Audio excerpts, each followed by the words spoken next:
All right.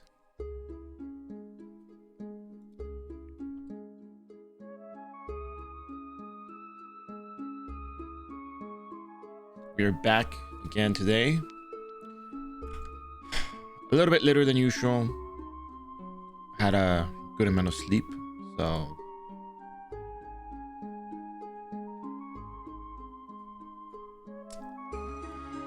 let's go ahead, get notifications up and running, and we do have a bubblegum buff active at the moment. So we're gonna go ahead and wait for people to show up because HE bubblegum buff is very, it increases our chances substantially, if you will. So you might want to skip into like the 10th minute or the 15th minute, and we should have something up and running by then. All right.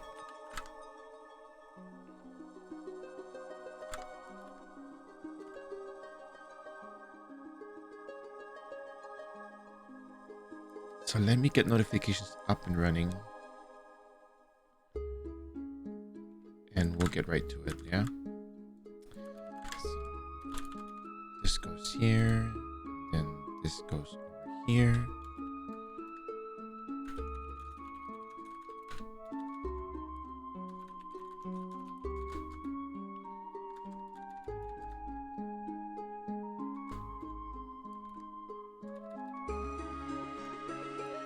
Hola Rooster, ¿cómo estás?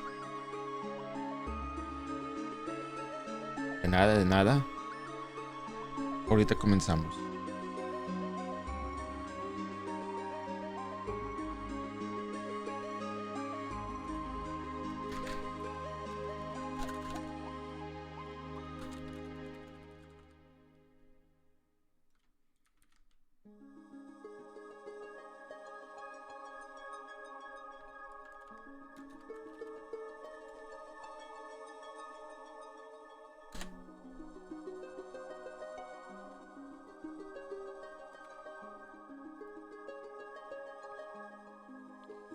¿Qué comí ayer? Pues fíjate que comí ayer.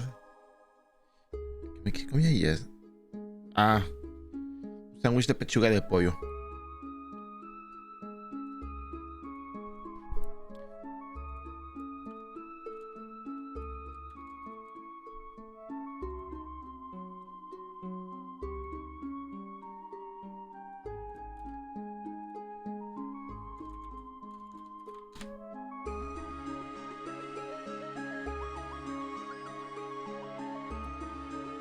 All right, let's see, what am I missing here?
Sí, pues bueno, una cosa es querer y una cosa es poder. Y pues ahí no pude encontrar comida mexicana así buena, pues. Es lo que está difícil, pues. Esa parte está difícil.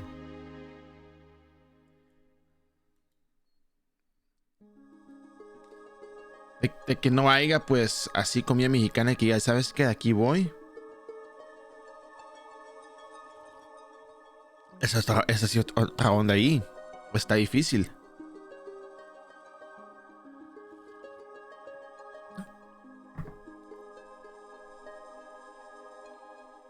Pero si supiera un lugar que ahí que voy de seguro voy y me cumplen bien, pues hubiera ido, ¿no?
¿Sabes qué? De que yo me acuerdo, no.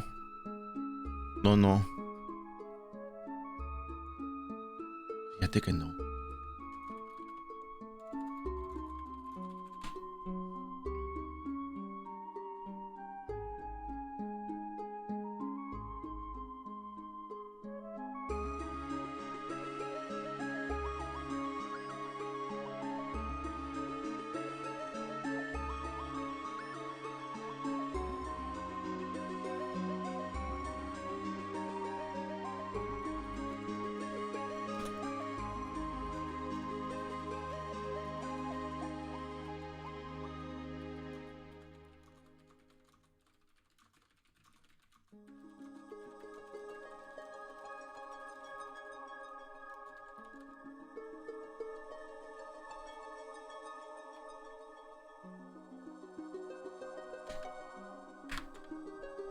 All right, I think it's time to get started. So we have a bubblegum buff active at the moment.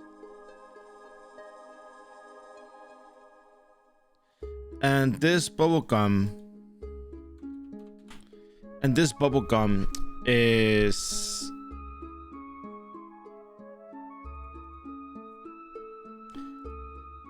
still active. We popped it before we defeated the Nidhogger's Shadow. So we're gonna run on over to, depending where we are positioned right now. If we're closer to the Kafra, we might just go to the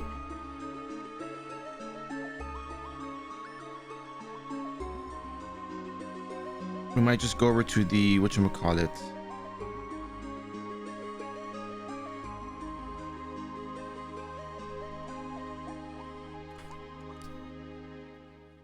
We might just go over to, if we're closer to the eating group, we're gonna go to the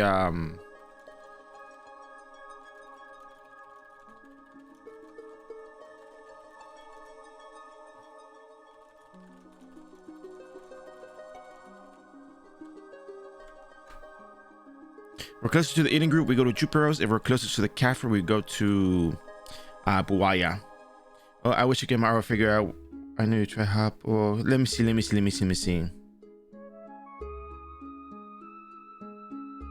Okay, so before I get started, let's see. When was the last time that you played?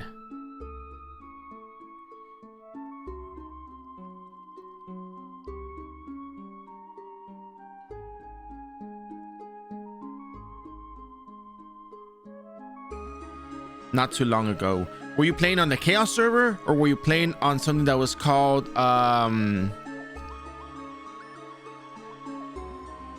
man, what was the last thing we had that was not like so?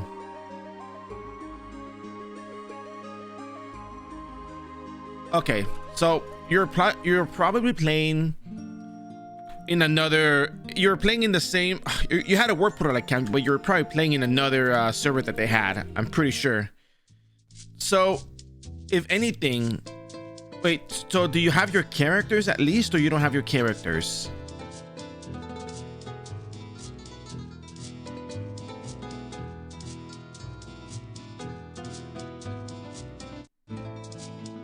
Okay, Go to this NPC bond trader. Actually, not the bond trader first. First, I think you have to go over here first. I think you have to go up here first. I think you have to talk to this NPC first. Quote the Redeemer. If you have 0 Xenia on your character, you probably had it transferred from somewhere else, maybe. Like, that's the one thing I could think of. If anything, you're gonna have GM bonds on Quote the Redeemer. If anything, I don't know what else it could probably be. Yeah, maybe he'll have some GM bonds. I don't know. They probably were transferred from another account or something.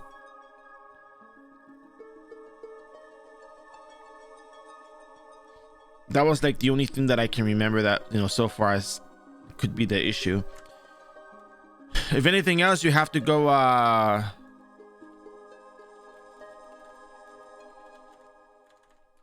you have to go make a support ticket. If you cannot find it on there, you have to go check. You have to go ask supports about your account. They're gonna ask you for your details. Like, they're gonna ask you for your information. At most, they might ask you for your name, where you register the account from, your email. Like, yeah, you gave them that information already, but just comply with them. They have their own system for how they do things. They have their own protocol, so, you know, just follow along with that.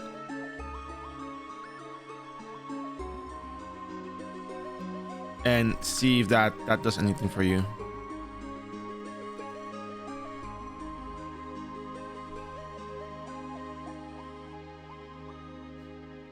Now we're gonna go ahead and see where Ochata is located. Yeah, I've done a back a few.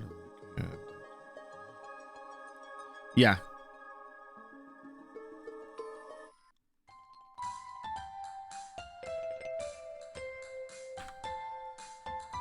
Oh wait. The Beast of Boat Wing expired. We have to go to Jupiter's first.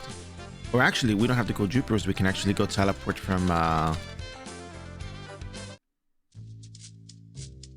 Well, we would if we didn't get disconnected, right?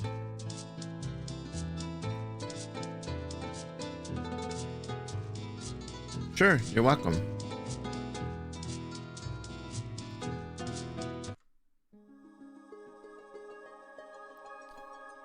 Oh yeah. There's one more thing I had to do.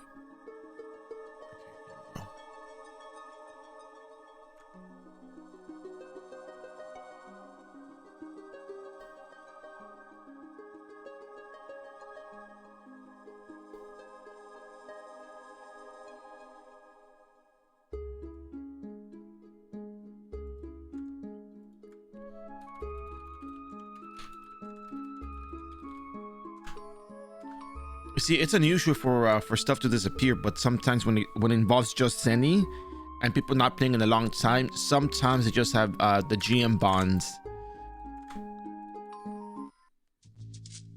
and that's kind of all the that is the only thing you have to like think about.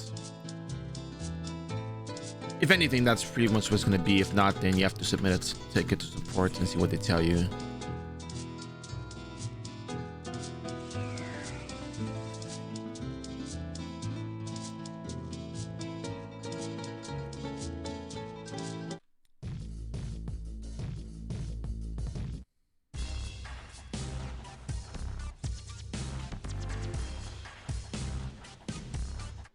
Off we go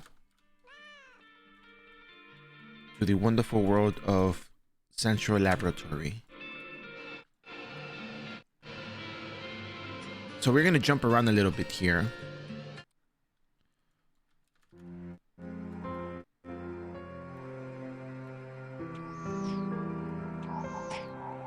Okay, I can't jump up there.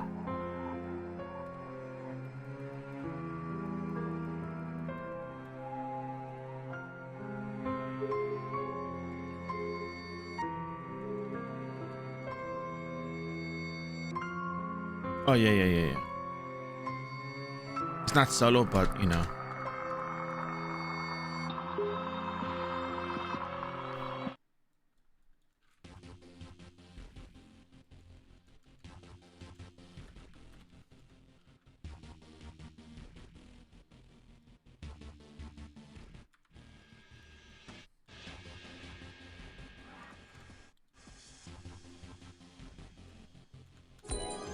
Today's number is 150, which means this one, this one, this one, and this one.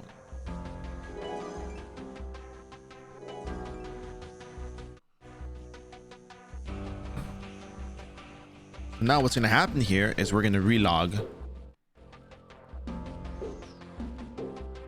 and we're going to wait out the buff. I mean, I can tell you where to go, but I can't like help you directly. You know what I'm saying? You know what I mean? Because, you know, I got stuff going on here. So what kind of gear do you have on that character? You're level 165. Let's assume level 165 because it'll be different idea when. Oh yeah, no, it's fine. Like, people can ask questions and I'll have an appropriate response. So let's see. What you want to do, and I tell this to everyone that comes by because actually the easiest possible way to level up. Illusion investigation is kind of the new thing to do here.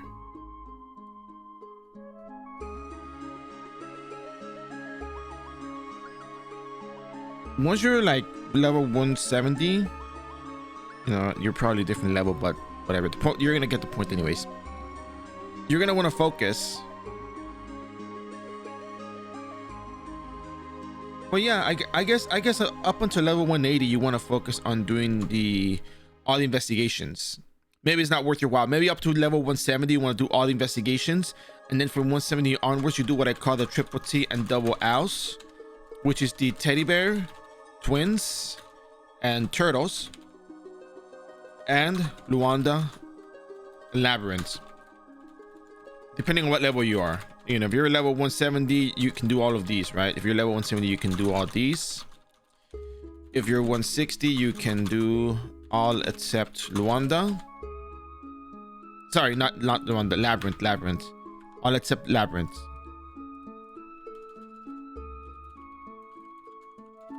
Because labyrinth requires level 170 to enter. And then you run face from nest. You get 4 snake skins. 1 from defeating each dark face worm. It'll be in a treasure box. And then you go to Mary Badger. I don't know if you remember Mary Badger, but I'll tell you about Mary Badger anyways. And you exchange the snake skins for Eden Mary Badges. And once you complete all your dailies, do not turn into NPC. Get BMX3 buff first, then turn in the quest for full EXP, for maximum EXP. And I promise you, it'll be the easiest level you're gonna do. And then here's the funny part. Ooh, Edgar.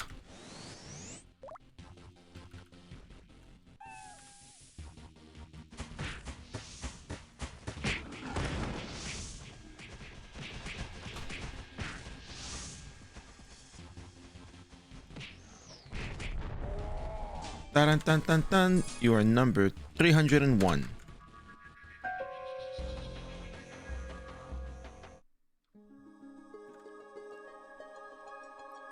So yeah, and then the funny thing that you do is you actually log out, or you go kill whatever monsters you want for raw EXP, do whatever you want for the rest of the day, and then you come back tomorrow, and then you do the dailies again. Like, the dailies make so much sense. Like, if you're gonna grind raw EXP, it's gonna be because you have a lot of equipment to one-shot monsters and just do this like non-stop. But if you don't have the one-shot potential, you just do the dailies. Get through your dailies, face worm, BMX3, turn them in, get maximum EXP you can. 173. Yeah, so you can do everything. It won't be an issue. Some people are against the idea, not like in a bad way, but just because of the quote-unquote time efficiency. Some people don't agree with Illusion of Moonlight. What gear do you have? I mean, that's the other question, because you have better gear, then all of this was not really that necessary.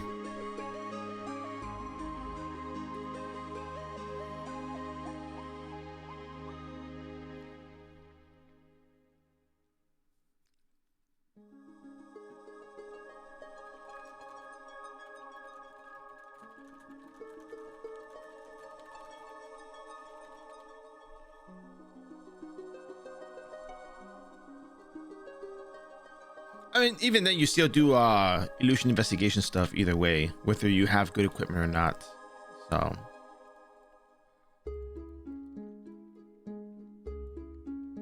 So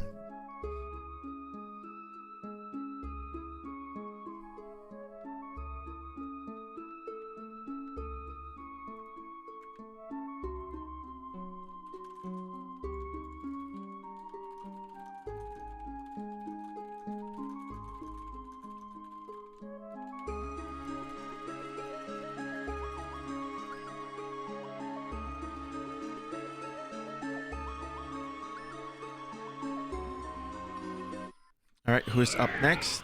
Oh, okay. Well, we're gonna jump away before we get hit with water ball because there's no walls for us to hide behind.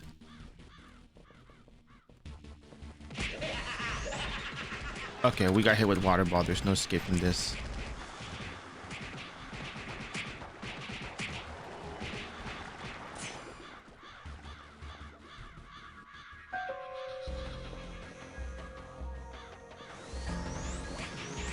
Oh, there he goes again.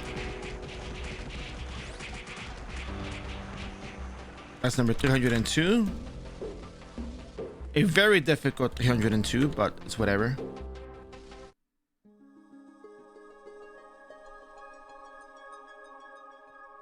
So what kind of gear do you have, Myth?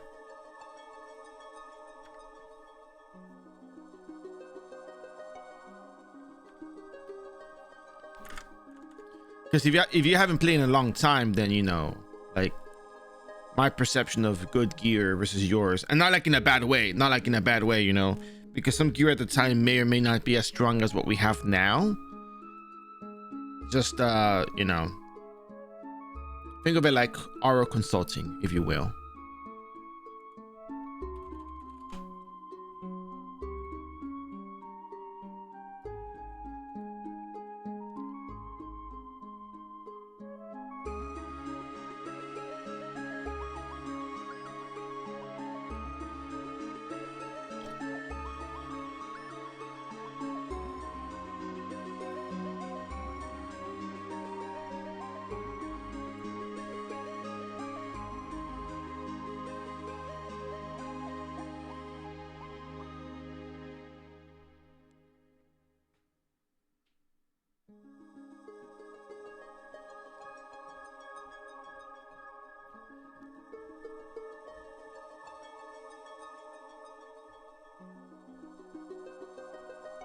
All right, I think that's enough time. Let's see who the next MVP is. Oh, not yet? Okay, cool. I'll go back and wait.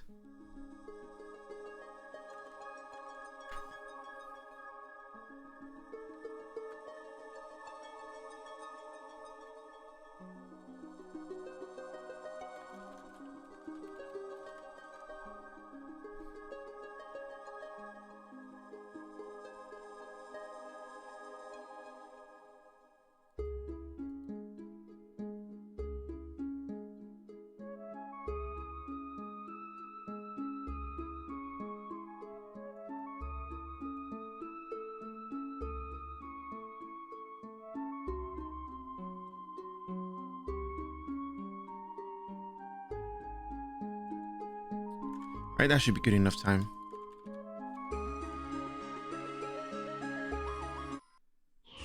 Ooh, RSX. Very nice.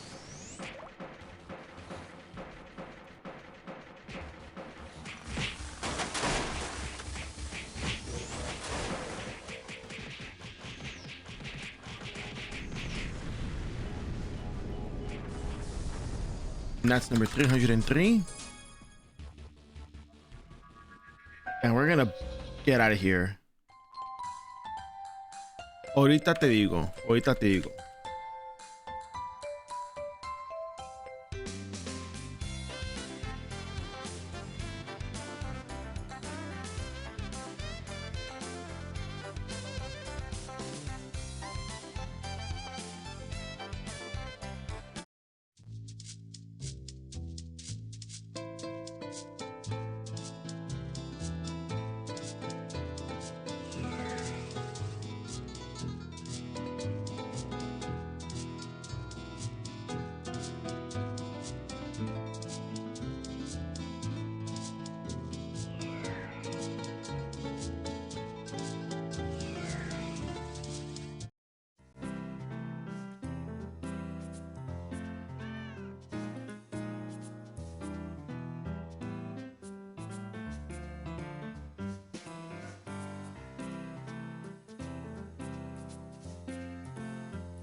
All right, and I think we're done with that.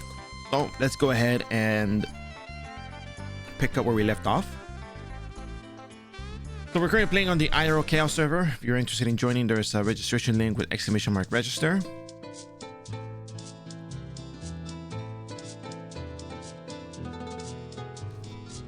By all means, if you're interested in trying it out, I do have a basic how to get started guide for merchants, but it can be applied to any other class because merchants are single target, and single target classes, they take their time smacking things. So, you know, if you can follow what a merchant does, you can probably level up as well.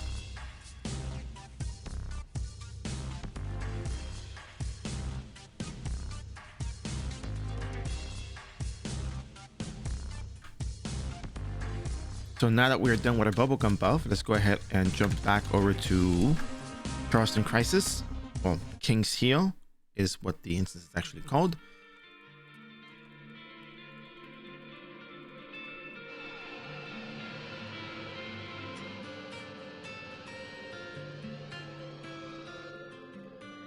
So let's go ahead and get started on this one.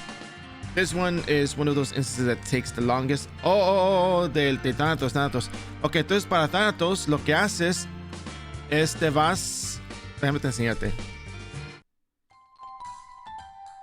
¿Ya llegaste o todavía no? Pues que sé que me preguntaste y pues me ocupé cuando me entró una llamada. Pues que vas con este NPC, compras una agüita aquí. 50k Zenny para comprarte una, la compras. Hablas con el Juno Master, o sea, estás en el 11. Ok, luego, ¿qué onda? ¿Qué buscas? ¿Cómo salirte? Con la B-Wing.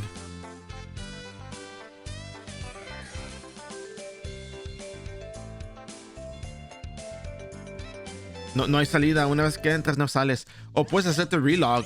Si te sales al login y te regresas, te pone ahí otra vez.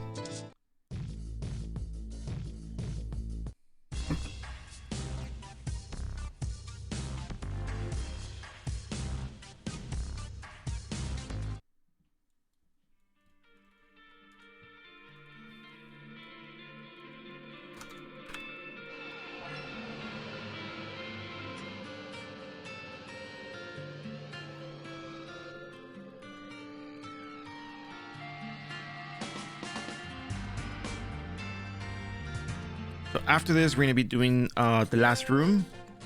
And after the last room, we're going to be jumping back over to episode 16.1 and follow the sequence for the instances that we do on the daily basis.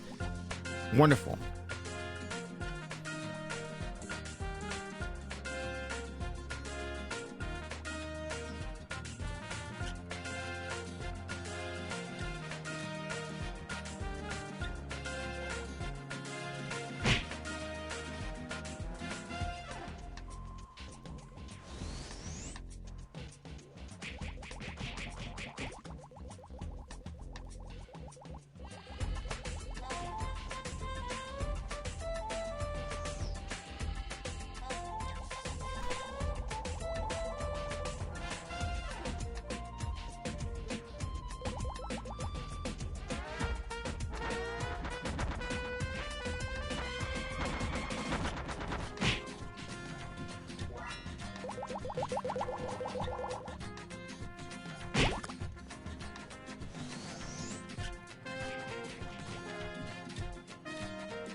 All right, let's get going. We're gonna start on the left side.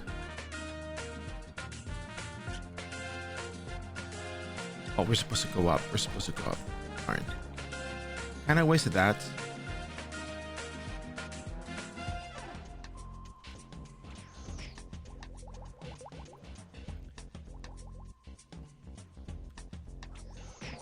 So this upcoming weekend, I'm gonna be out on Sunday,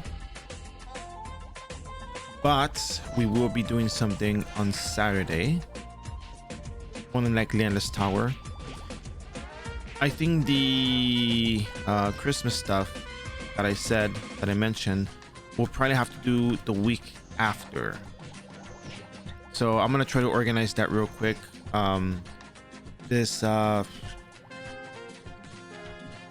Maybe tomorrow when maintenance begins, I'll start working on setting up the Excel sheet and stuff. I think the event will be a lot shorter than the other ones. I think this is going to be more directly into since we're not doing refines, because there's no refine event, obviously. We might just do the games and just like give the rewards right away, so we don't have to like wait too long for things to be rewards to be distributed. Very, very simple, very straightforward.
That's it. Now we go to the room and get going out of here.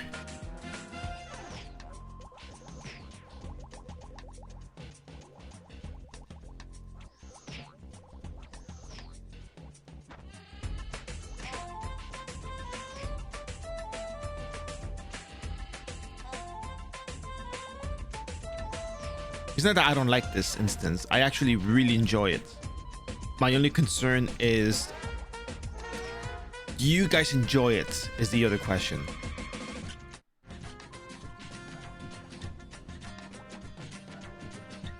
That's like the thing that I care about, because if it's not entertaining, then like, damn, okay, well, I gotta up the spice a little, but there's really not much to do to up the spice, unfortunately.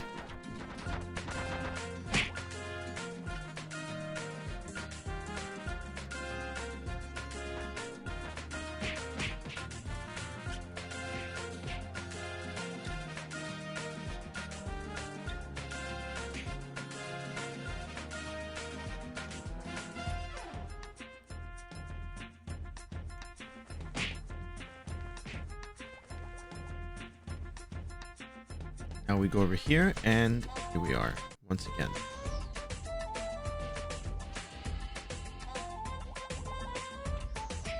Once again, running through the entirety of the Jupiteros map.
Pues gracias, se le agradece.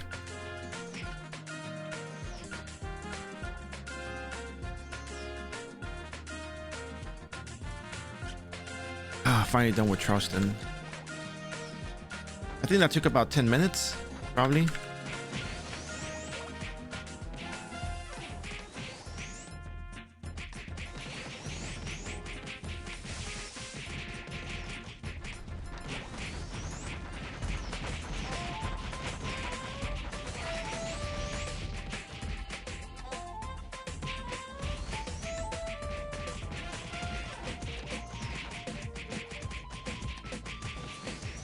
Give me something good, Charleston. Charleston component, I guess. Well, that's number 305.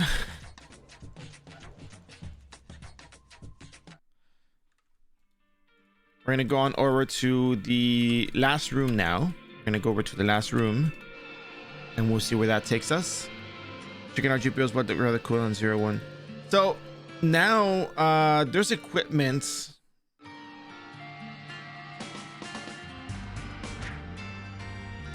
I don't know. I feel like something changed with the skill. The skill, I think something changed with the skill. Yeah, I think something changed with the skill recently. They updated the skill, or they fixed the skill or something. But apparently the 0 cooldown was a thing that everybody was getting.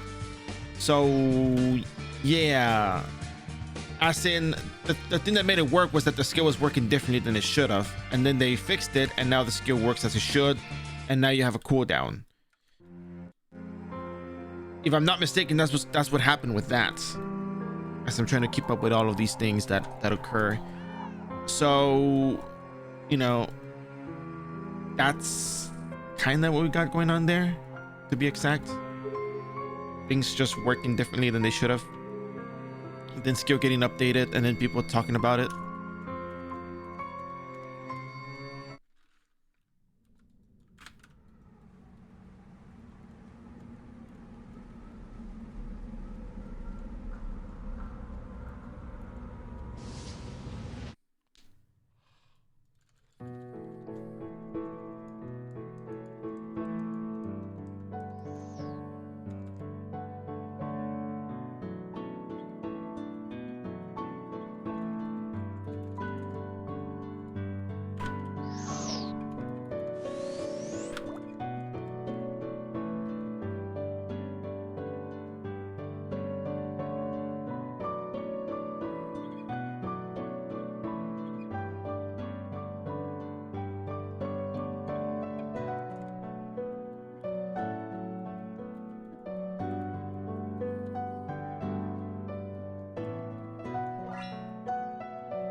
Oh, that's a lot of damage.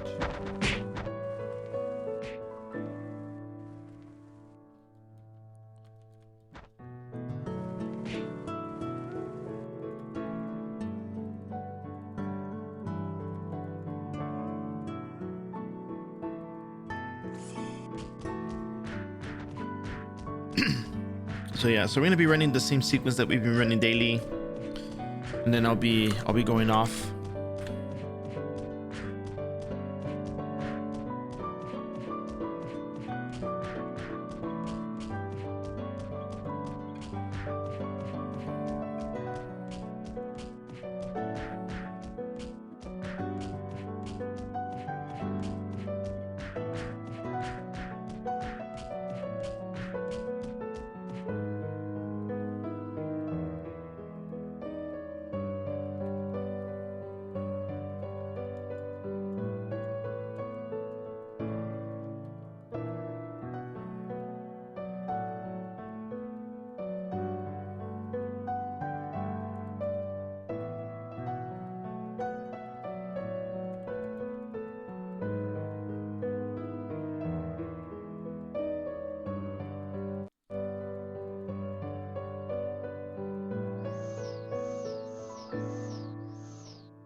All right, so this part, we're going to jump over the mobs.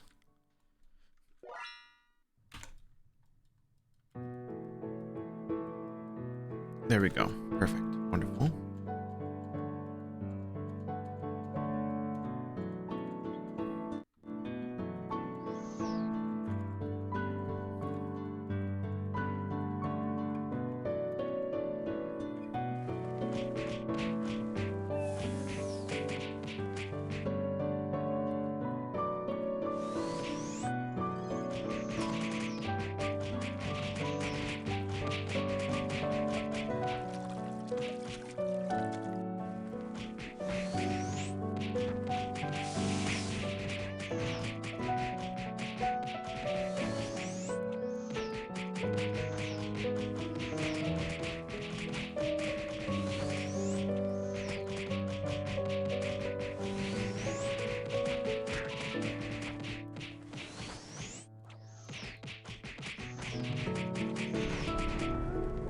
And that's number 306.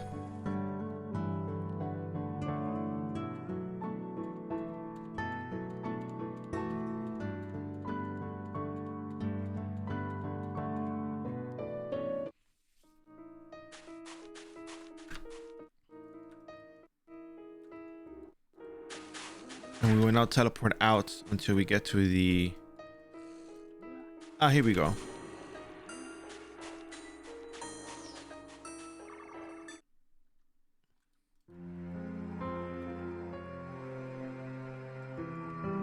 All right, so we're done with that. So now we're going to go on to episode 16.1 and onwards, which will be actually the easier part of all this. I think this is the more...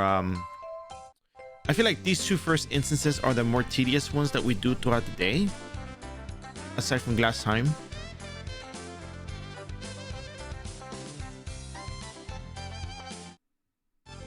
And maybe Nightmare's Jitterbug. I think Jitterbug is also one of those instances that is kind of like, yeah, you know, we're kind of there, I guess.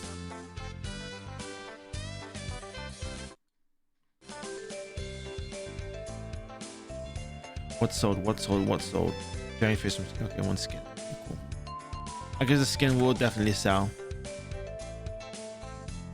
It could also be that not everyone is looking for the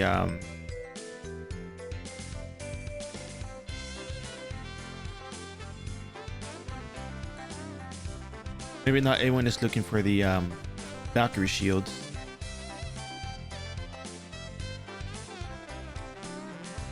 Los homúnculos suben el nivel 99. Es recomendable nomás llevarlos a nivel 99 y evolucionarlos, porque si no haces eso, cuando van más allá del nivel 99, en realidad pierden stats. Porque cuando los evolucionas a homúnculos S, tienen mejor stats cuando cuando suben de nivel, como homúnculos S. Pero antes de eso, si lo subes, sigue subiendo, el stat gain va a ser más bajo.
Onwards we go to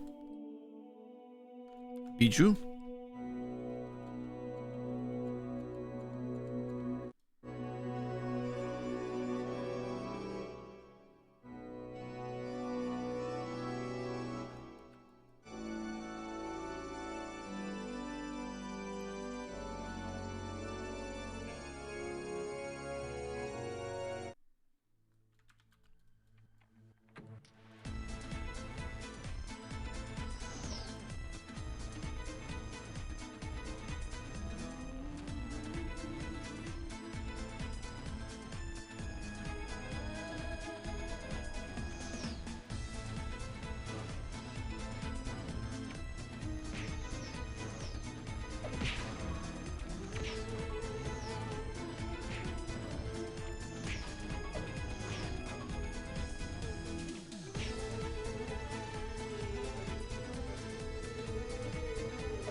Sabes, el volcano es el mejor que puedes conseguir para ti.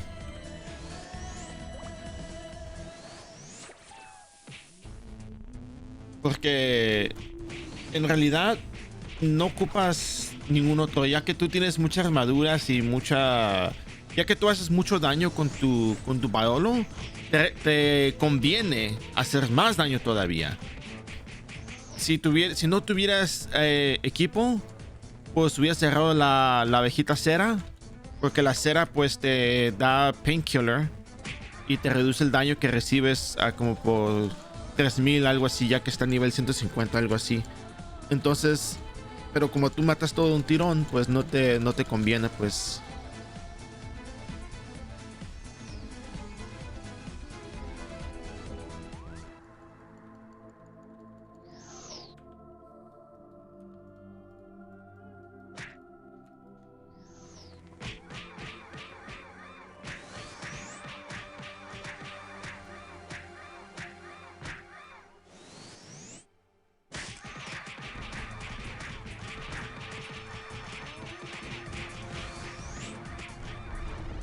And that's number 307.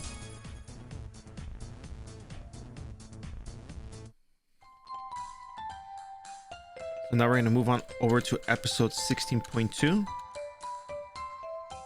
Oh, actually, hold on a second. Before we do that,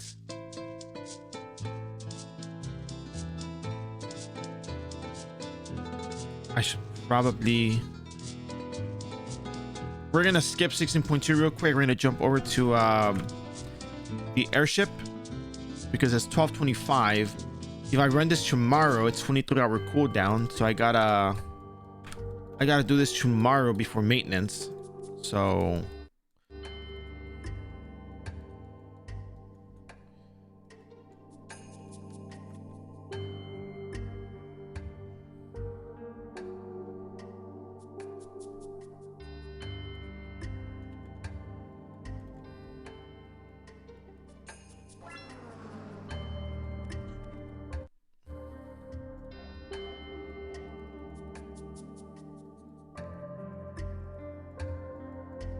and then Friday,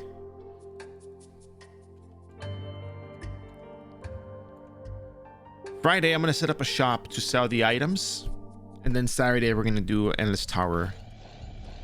I think we did Endless Tower last Saturday, right? Yeah, we did it on Saturday, so we're gonna do it Saturday.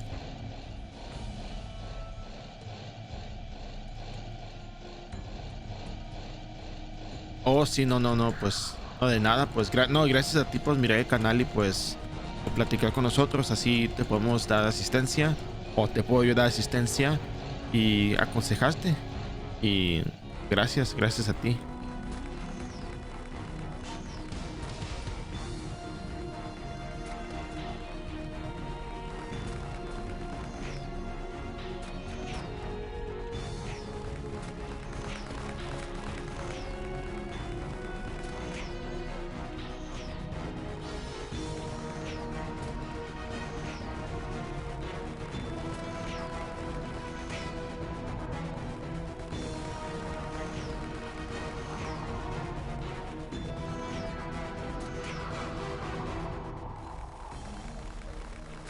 By the way, if you guys have any questions, comments, concerns, you're more than welcome to ask. You know, it's not just a matter of, you know, just me killing stuff and everyone being quiet. You guys can talk. You know that, right? Like,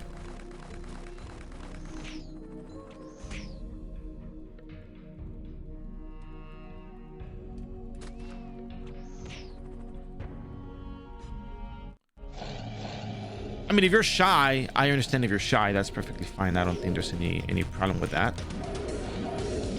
Just saying, you know,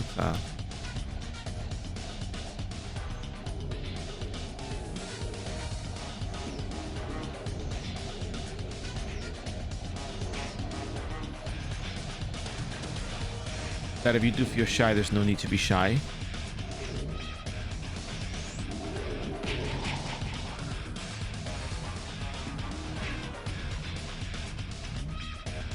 I do encourage you guys to be chatty, to ask questions if you have any questions. And if you're working, that's cool. I appreciate you guys, you know, letting me be part of your workday, even if in the background. And I really appreciate that.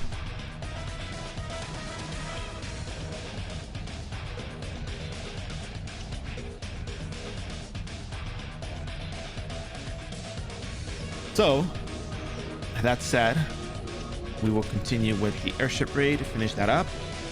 We will be stealing from the Wyvern today as well, like we do every single day.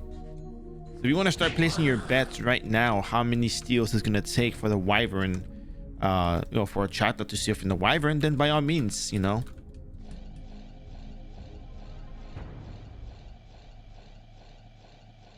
No, pero eso es bueno, ¿no? Eso es bueno, o sea, platicar con la gente es bueno. Hacer preguntas es bueno. Bueno para ti, bueno para mí, ¿no?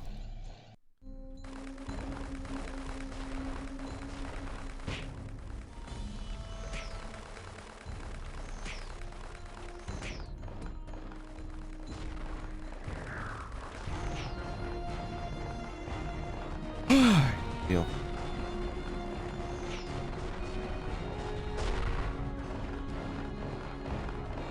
Ay, Dios mío.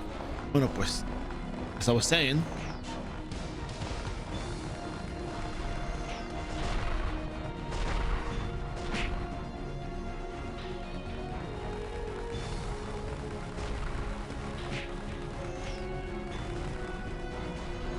Saturday, Endless Tower, we're gonna do the triple run thing again, just because it'll take the same amount of time. It's just hopefully we get boosted EXP rates. Hopefully they give us at least 25% boost, so I can make that 200 with the VIP, and then that way bubblegum will be a bit more effective.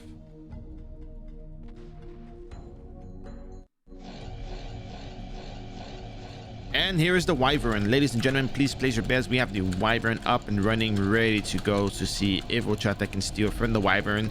Hoping for a successful steal. If you can steal the Wyvern within if you can guess how many steals it'll take Ochata to steal from the Wyvern, then yeah, you get the ultimate prize, bragging rights for December 18, 2024. So go ahead and give me your numbers. We got Silent on the 78, we got Minty Potats on the 50, we got Bushneck on the 92. Do we have any area takers? Do we have any numbers? Do anybody else want to place some bets on how many steals it's going to take Ochata to take from the Wyvern? The Dark Red Scare from the Wyvern, how many steals do you think it's going to take? We got Silent on 78, we got Minty Potats on 50, we got Bushneck on 92. Do we have any other more takers?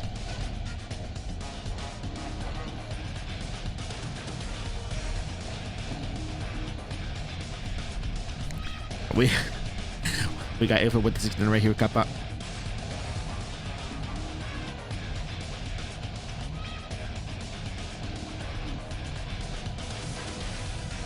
I don't know. I feel it's funny because you guys hear me talk on a daily basis, right? And sometimes you hear me trip up on my own words. But then when I gotta go like, we are going to steal from the Wyvern. See how many steals it takes. We get the Dark Red Scale. We got Silent version 78. We got Minty Potats on the 50. We got Bushneck 92. We got A4 on the 69 Kappa. Like, I can do that really fast. And it's kind of clear. Kinda. I think it's clear. I can hear myself because actually the setup that I have is the computer with a single monitor. And I have a laptop with the earbud. And I hear myself talk to make sure that my pronunciations are correct. And if I trip up on my words, that I stop and re-say the sentence. But, it's funny to trip on normal sentences, but doing this stuff is just like very, very straightforward and easy.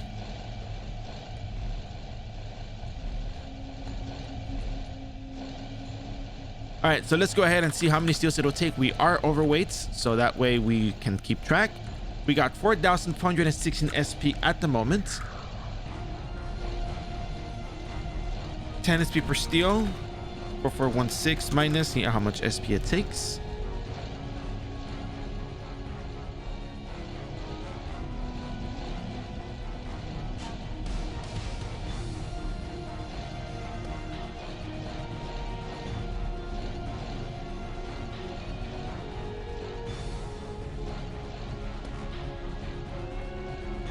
Ah, there we go.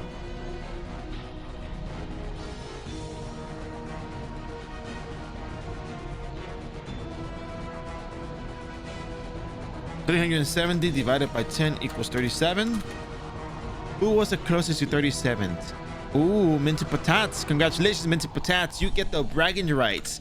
You get to tell all your friends and your family, if they know iRO, You get to tell your friends and family that you guessed how many steals it would take a little cat to steal a scale from a wyvern. And then they ask you, what the hell are you talking about? Just tell them it's cool. You know, I'm just letting you know that I did it.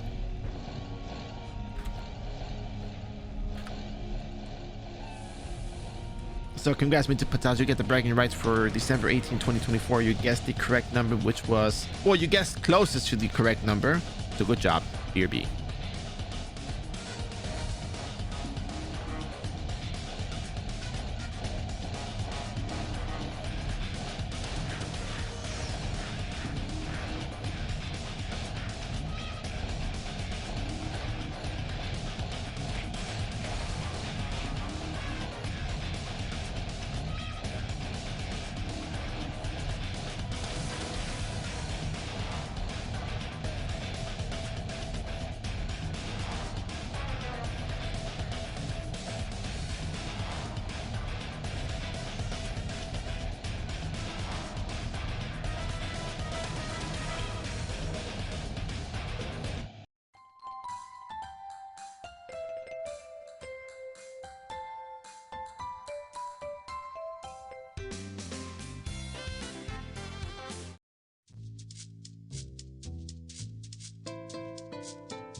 and the unexpected double KO.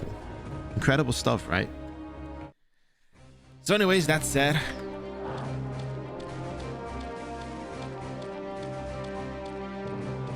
we're going to continue on with the 17.2 instances, then 17.1 instances, follow up into 17.2,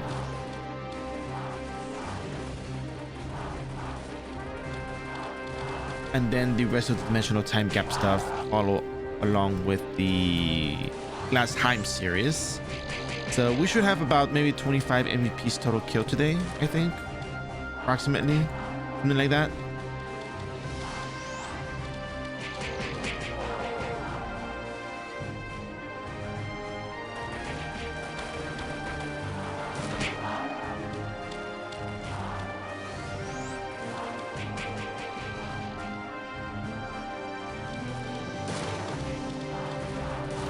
And then we will probably have time for a another Chimera. So we'll see how that goes.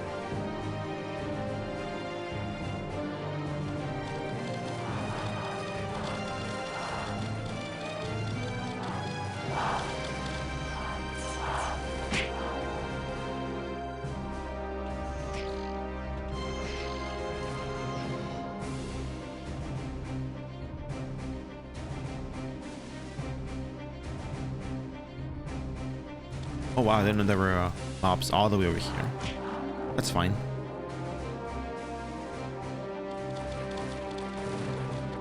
Alright, so after this we get Miguel, and after that we do the blue RSX. And after the blue RSX, we have episode 17.2 of Armin's Mentions.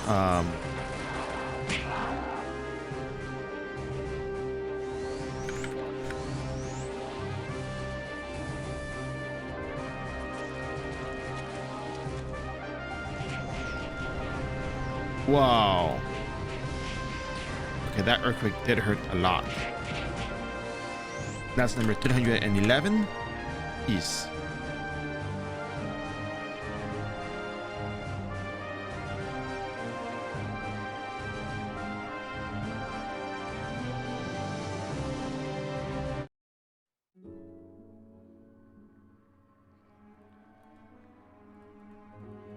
I guess once you get to a certain level, running instances is really not all that bad, you know? It really comes down to a matter of, how do you say it? It's just knowing the routine. And quite frankly, when people ask me about routines, I know people look for efficiency, but there's only so many instances you can run per day. In all honesty, there's only so many instances you can run per day. Yes, you can go down the wiki and look at the list of all the instances, but then, you know, it's kind of like, oh, there's a lot of stuff, you know, it's very overwhelming. So how do you approach it? Well, you break it down. First of all, we talk about episodic content instances, which are like the episode 13, 14, 15, 17, 18. So you can say, hey, you know what? Let's start with episode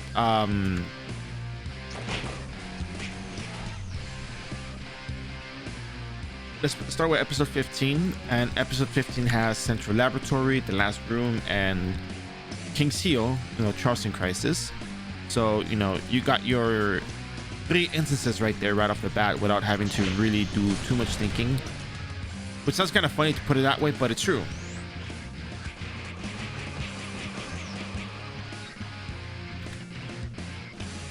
And you say, okay, so then there's episode 16. And you have episode 16.1, 16.2. So you have the Biju instance, and then you have the Evil, the Heart Hunter military base, and Cute Pet Child or Cutie or whatever it's called. And then it's like, okay, so you got that you got those mobs to fight. Okay, you got 2 instances right there, and then that sorts out that part of the episode 16.2. It's only 2 instances that you can do. And then you look into 17.1, and there's the Miguel instance and the blue RSX instance, and that's another 2 for episode 17.2. And then you look at 17.1, and you look at episode 17.2 and say, okay, there's a couple of instances here that we can look at. And you look closely and say, okay, so there's like the Floating Garden, there's Meow, there's Sweetie, there's Restricted Zone Axis 1 and 2, which is pretty much the Red Pepper. There's Red Pepper, Meow, Grand Papilia, Silva Papilia, and Sweetie. And that's what you got. You got 4 instances right there. More forgotten in time, sweetie, the floating garden, and restricted zone 1 or 2. So yeah, and then that's another 4 instances. And then you can only do either the hard mode or the normal mode. So you say, okay, then I'm gonna do the hard mode if I can do the hard mode, or you do the normal mode if you can't do the hard mode. And that covers a good chunk of instances, basically.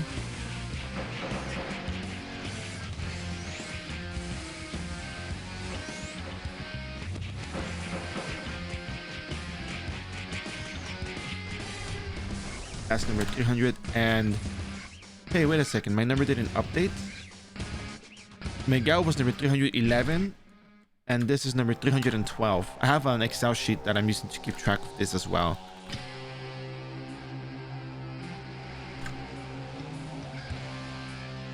So yeah, so we were missing that one right there. Okay, anyways, so yeah.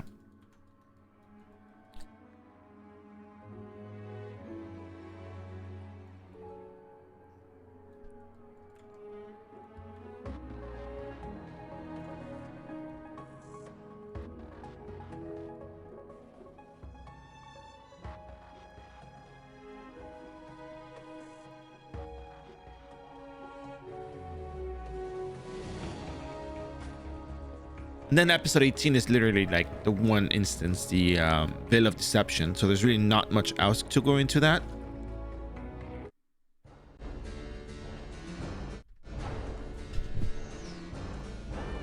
And then you say, hey, you know what? You forgot Temple of the Demon God. So we have Temple of the Demon God that you can also do. You also have, what else do you have? You have, I guess, the Hogger's Nest is part of like episode 13 stuff. So did we get disconnected? No, we didn't. Spike, lag spike. And then you also have, yeah, you have Owl of Bios, Temple of the Demon God, Morse's Cave, and Hogger's Nest. So those are episode 13 and episode 14 things that you can do.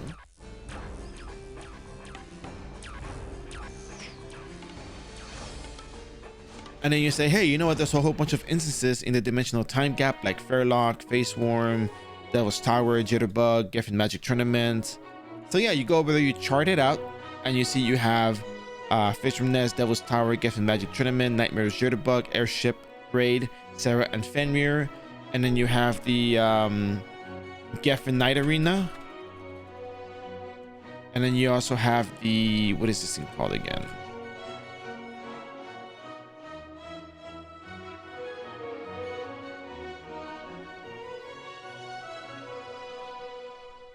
Oh, Tomb of Remorse, which has 2 MVPs, but we can't clear that. But at the very least, you kind of have the idea that, oh, there's these instances that I can do that they're here, so you know.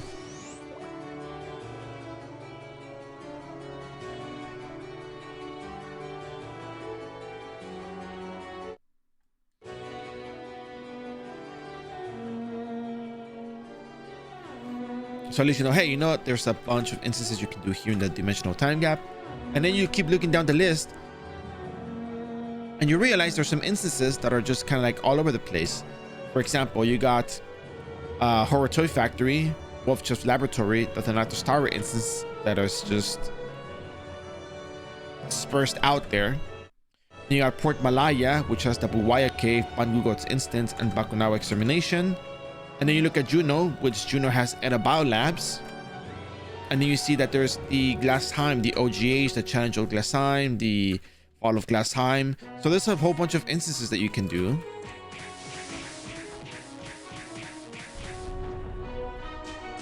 That's number 313.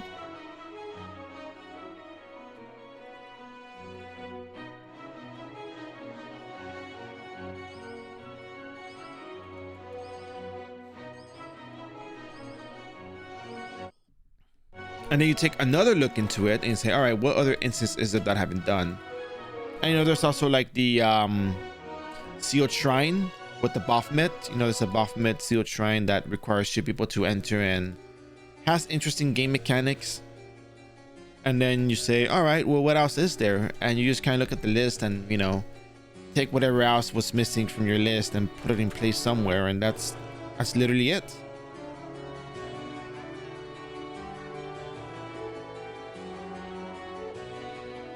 And then when you talk about efficiency, it's like, okay, you look at all the MVPs on there and say, all right, there's Boss Meow, for instance, there's Sweetie, and then there's Grand Papilla and Silva Papilla. And then you ask, okay, how much are people paying for these cards? And you kind of get an idea. Okay, you know, people aren't paying that much for these. Okay, maybe not worth running. You look at Geffen Magic Tournament and you see people have Fenrir card that they're buying for their sorcerer or their magic caster because it comes with the full faith crown. So all right, so that's worth running.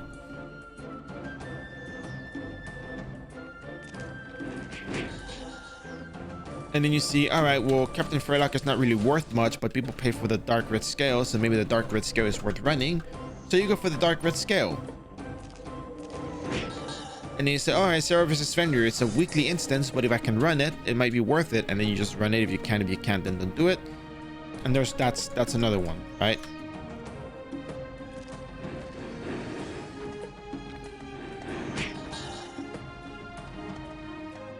Face Worm is always worth running for the snake skins.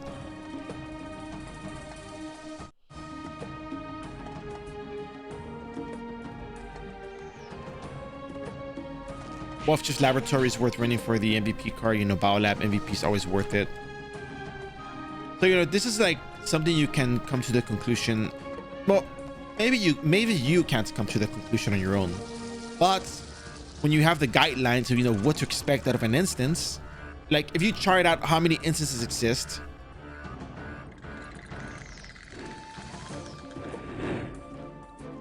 and you chart out all the MVPs,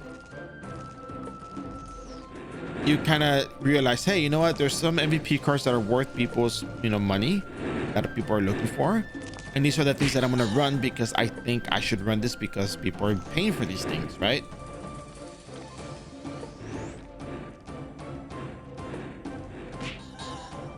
Like, what other incentive is there to run an instance besides fun? If, you know, if you don't get paid for the instance, then why run it, right?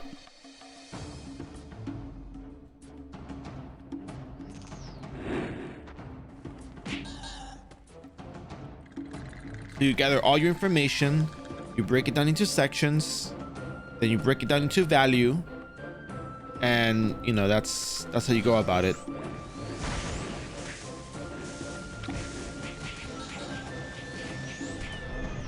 You are the MVP. That's number 314.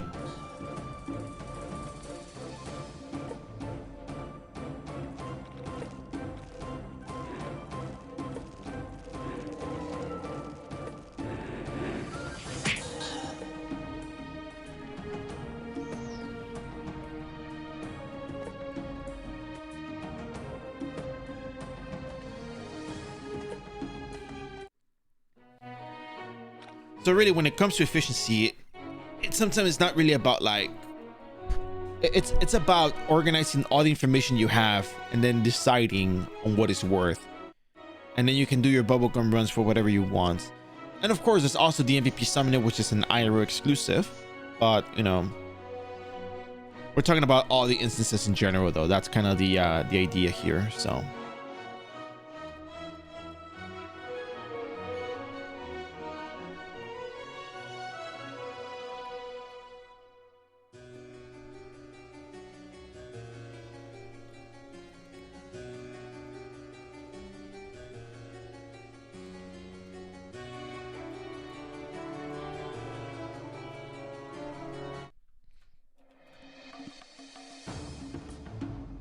The other thing to consider is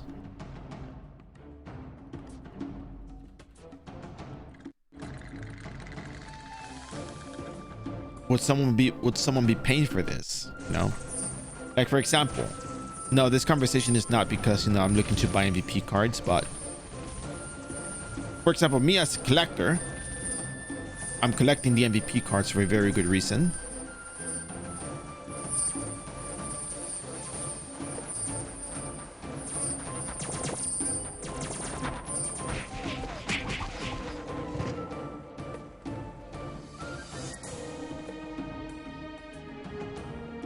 There's a certain amount that I'll pay for certain cards, you know. Some amounts may tend to be a little bit over the budget, but then at the same time, the demand for certain cards aren't really there.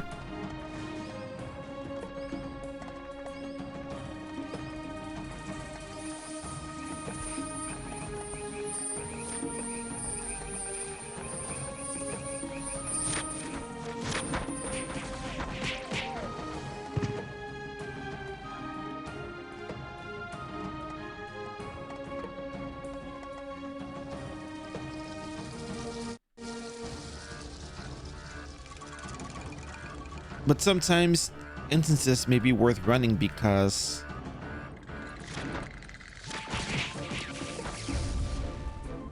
you never know when the RNG will strike and you'll just benefit from it. Maybe you're not going to become a super duper billionaire. Well, yeah, maybe not super duper billionaire, but you will get some good zenny out of it.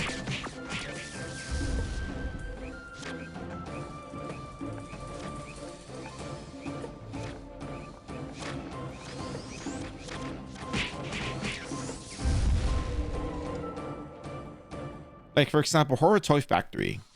You know, people overlook the value of those mystical card albums, the old card albums.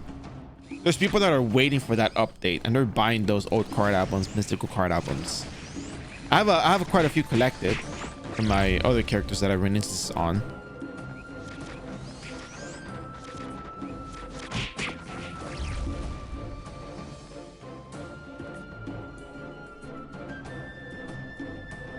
But you know, that's something that's yet to be seen.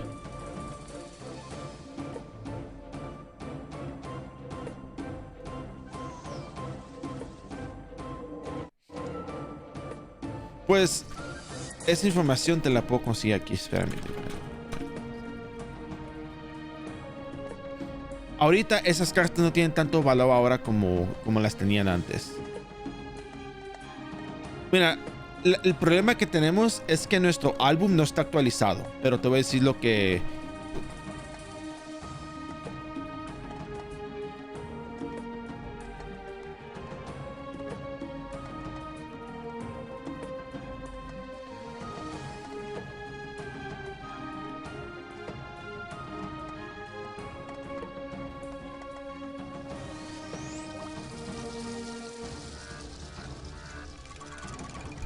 Nuestro álbum no está actualizado, nomás te digo, pero esto es lo que según cae ahora en día. Lo actualizan y agregan otras cartas allí, principalmente como Die Card, agregan Die Card, Fake Canadian, Weekend Fenrir, agregan Lord Sacre, Balmy Card, Immortal Curse Knight. O sea, nos falta esa actualización. No la tenemos, pero si la tuviéramos, pues ya estuviéramos, ¿no?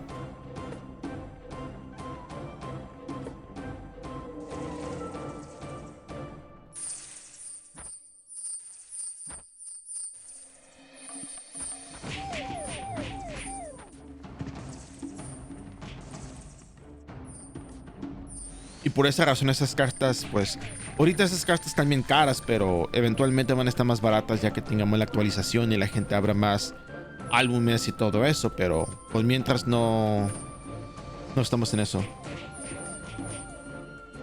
No, quédatelas. Mejor quédate, de ahora en adelante quédatelas. Te conviene más quédatelas. Creo yo que te conviene más. O sea, eso nomás tú puedes decidir eso, pero... Yo tengo un friego de álbumes que me estoy guardando pues para abrirlos ya más tarde, pero...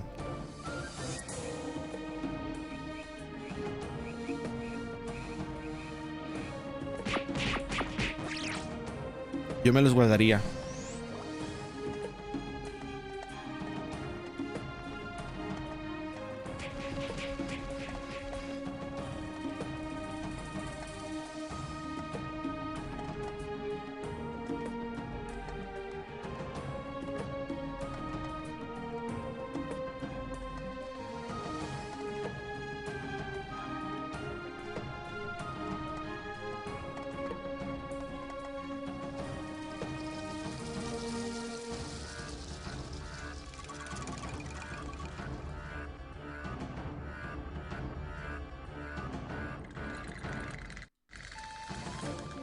No sé, pues es la bronca, ¿no?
trying to watch out for that earthquake.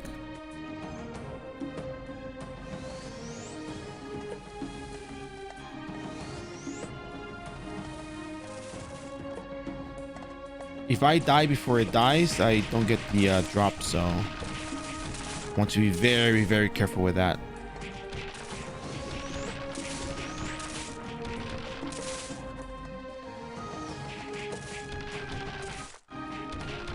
Dun, dun, dun, dun. That's number 315.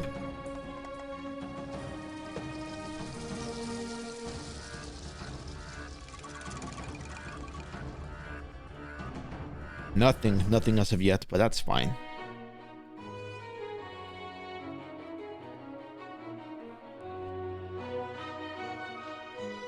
So we ran everything that is episodic content.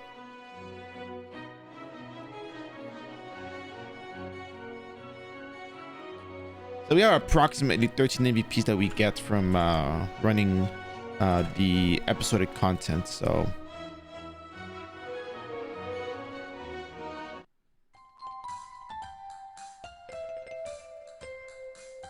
I'm going to switch the order up a little bit. Instead of going to a dimensional time gap, we're going to go over to the Luti. We're going to go over to Horror Toy Factory just to change it up a little bit, change the order, you know. Hey, Clipwater, how you doing? How's your melee ninja coming along?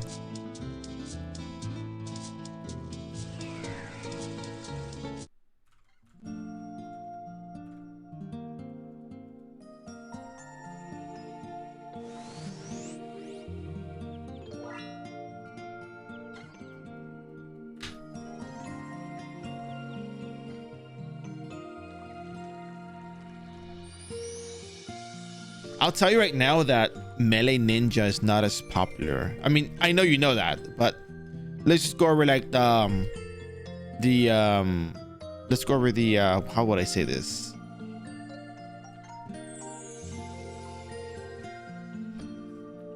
Let's go over the logistics behind it.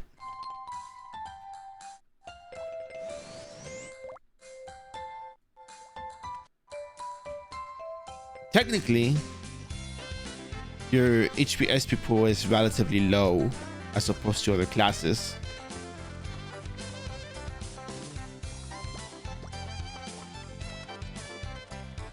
Which is no secret. Yeah, Thohuma and the other one are better. They're better because they are not just ranged, but because when you use Cicada Skin Shed, you get pushed back.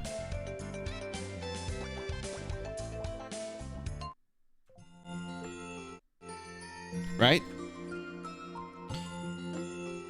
And the deal with that is when you're melee, you're up front in front of the enemy all the time, right? You're trading hits back and forth, you're smacking each other. The other skill that you get is the illusionary shadow, not illusionary shadow, the shadow clone, I think. Like, it allows you to dodge hits, but I personally have never tried that skill out.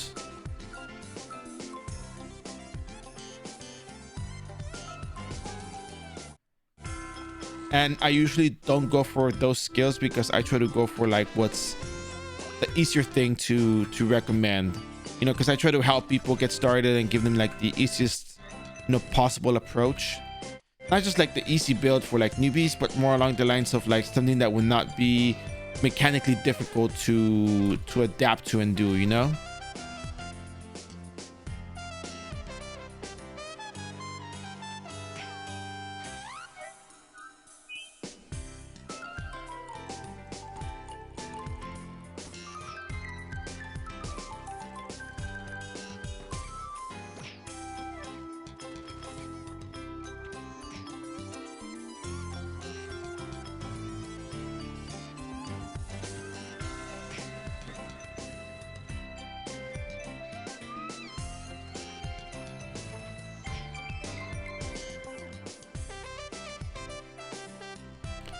And melee ninja is, you know, not entirely all to your advantage, as I like to put it.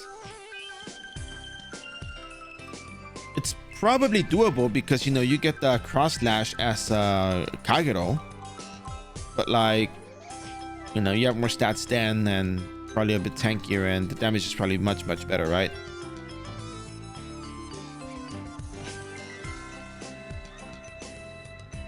Oh yeah, no. The killing stroke is I think you go down to 1 HP, so it's like if you're fighting multiple monsters, yeah, you're gonna go down as well.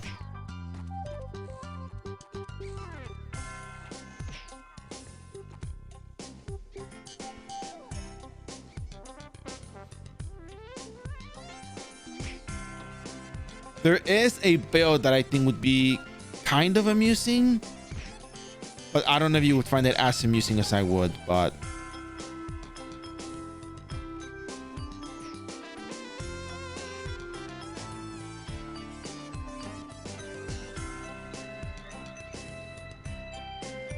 have a throws any skill.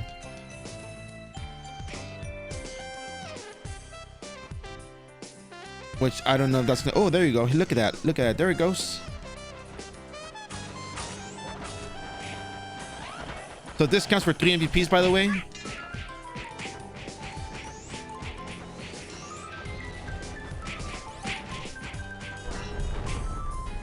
It's one, yeah, that's 2 MVPs because it's two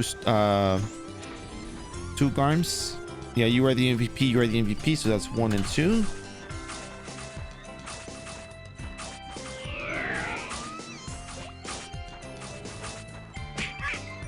Oh yeah, no, he's you got 2 Fang of Hatis there. Me back into a corner so I don't take extra damage. I don't get knocked back. Oh no, he's doing the heal thing anyways.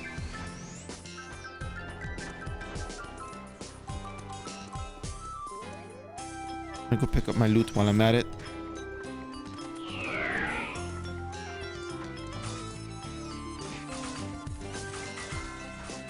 Back to the corner I go.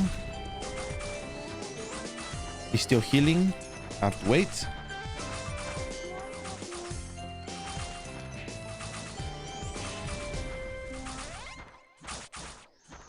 All right.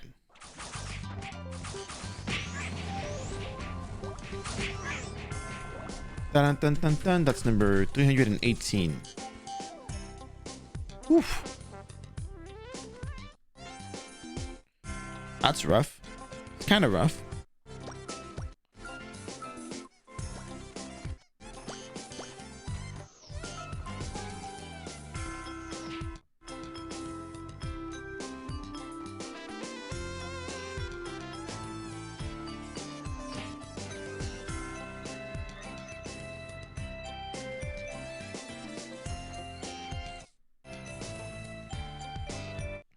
Yeah, that's why I say I think it's an amusing skill, but it's just different. It's different, you know?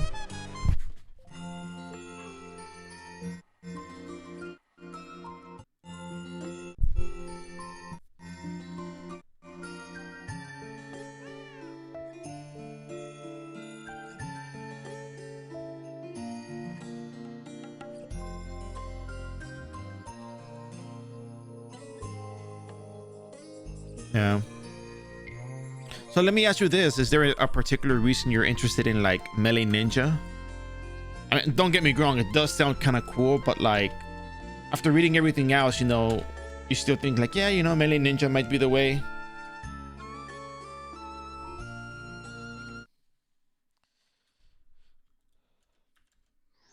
Oh crap, wait, no. Oh, I have to listen to your story. Damn. Okay, well, sit down for a bit.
Oh, wow. You know,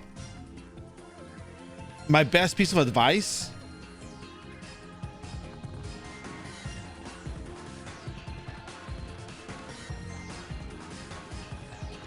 My best piece of advice is focus on one thing and get it done.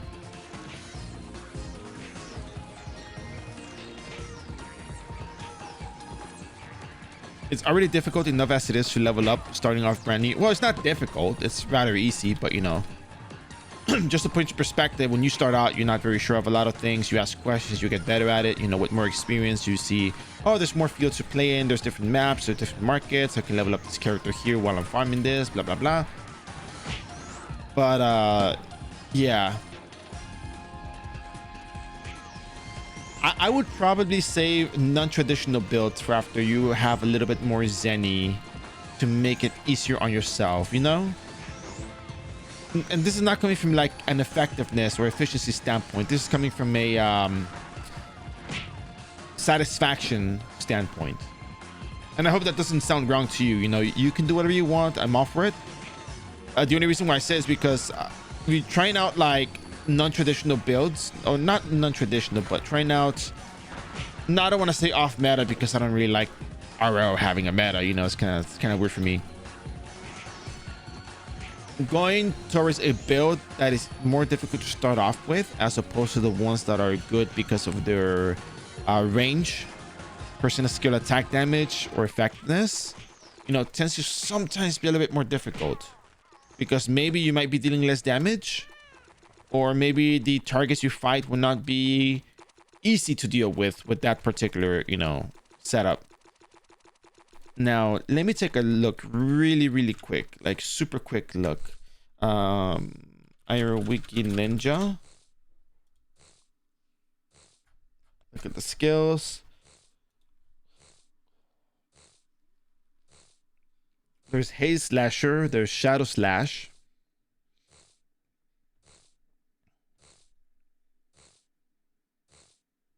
Mirror Image, evade up to 5 attacks without the pushback that Cicada Shed has. I mean, it seems like at a glance, like just at a pure glance, Haze Slasher, Shadow Slash, and Mirror Image are gonna be your bread and butter. I think that's all you're gonna be doing. How much does this character earn realistically? Like maybe 150 million probably. Because this goes up and down because I buy a lot of potions or I buy other stuff.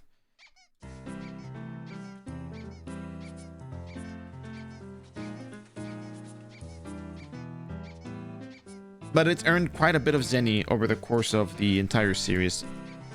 I wouldn't be surprised if it's gone up over 200 million. But I do buy, you know,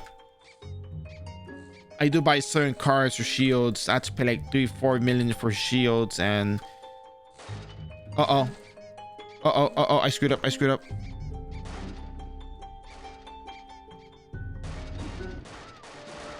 didn't talk to the box first.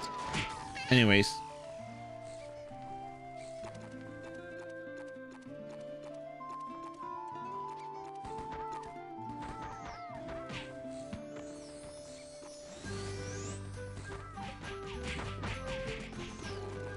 Okay, maybe they're not gonna chase after me here. Okay, there we go.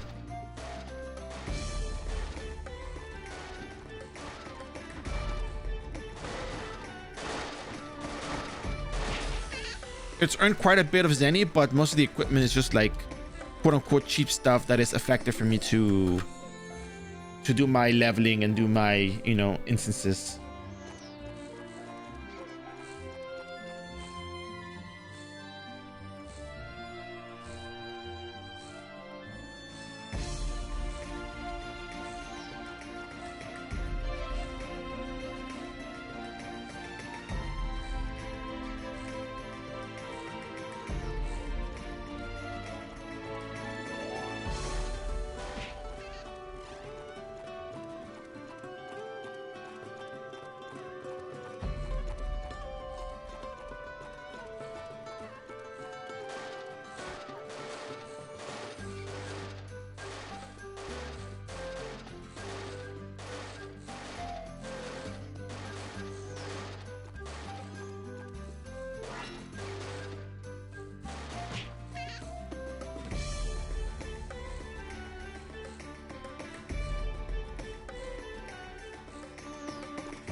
What about you, Hiamko? How much Zenny do you think how much Zenny do you think I should have realistically made up to this point?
I wonder why out of all the music that they could have picked, they went with this one. I mean, it's a banger. I love it. I'm just kind of curious that, you know, how they ended up with saying, you know what, let's run that one song on this one.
There you go.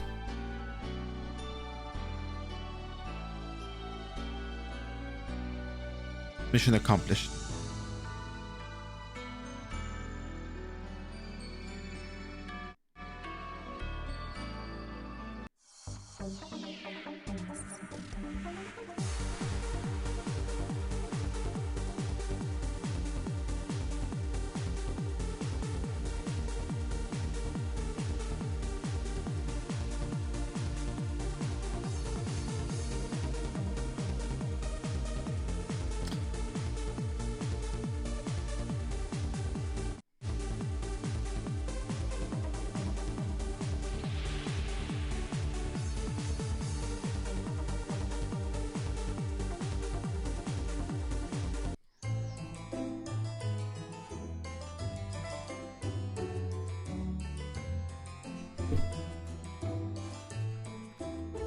Now the question that I ask myself every day: can I defeat Celine Kimi before, you know,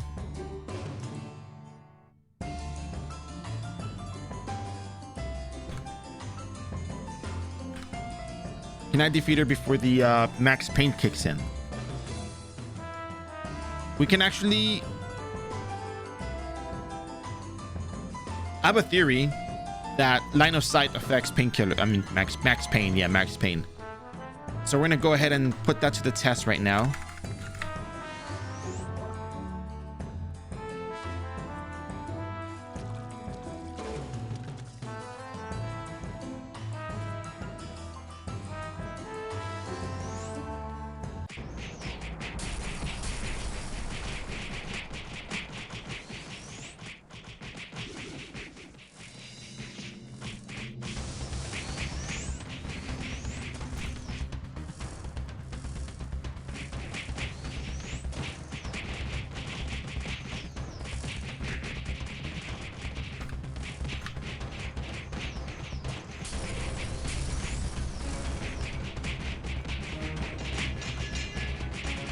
Well, that didn't work out. I was like, oh, you know what? There is a line of sight aspect to it. I was not taking damage for a little while, but then I started taking damage.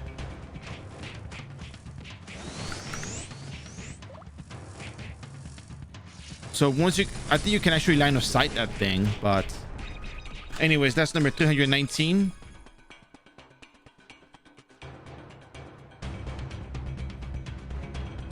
It would be a matter of like jumping from here to like over here and then moving to the side and letting them just stand there, but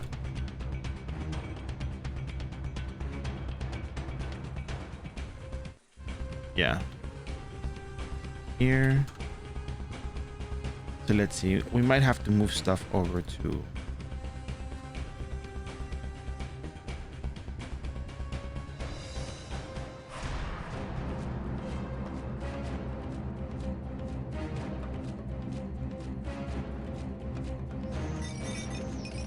Ooh, closed mine box. Very nice. Hopefully we get a I don't know. Whatever comes out from there. All right. OPP. We gotta get those mystical card albums.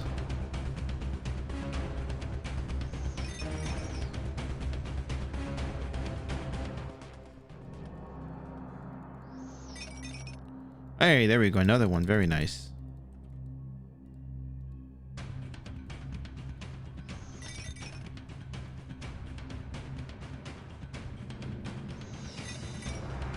Gold bullion. I can take that. Mystical card album. Very nice. Give me another album. Just one more album, please. Just one more. It'd be cool if you did. Oh. Oh well. Doesn't hurt to ask. Doesn't hurt to ask. 3 carat diamonds and sweet canap. Okay. That's fine. All right. Let's get out of here.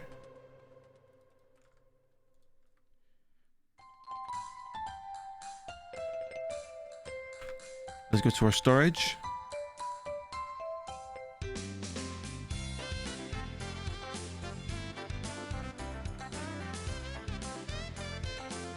Oh. Wow. How much are dark red scales? Wow, my dark red scales are next. Okay. What about tornado axe? Okay, that's cheap. Mine's the cheapest one, so maybe it'll be next, hopefully. One can hope.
Interesting.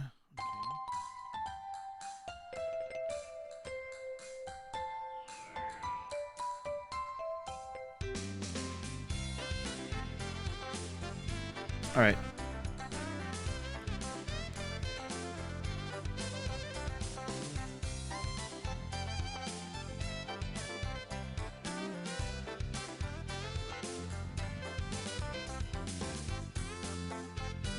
All right, up next we have, let's see what's on the list. We have the dimensional time gap.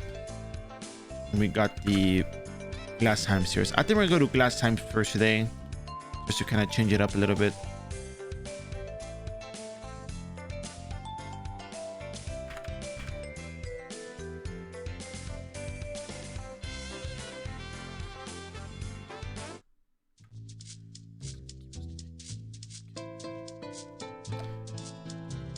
So far, so good.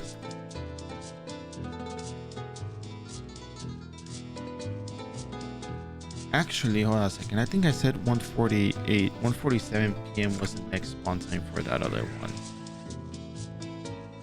We could probably, yeah, we could probably do that for now. We could probably go Glassheim. We'll do the old Glassheim first, then go back to the Toxic Chimera.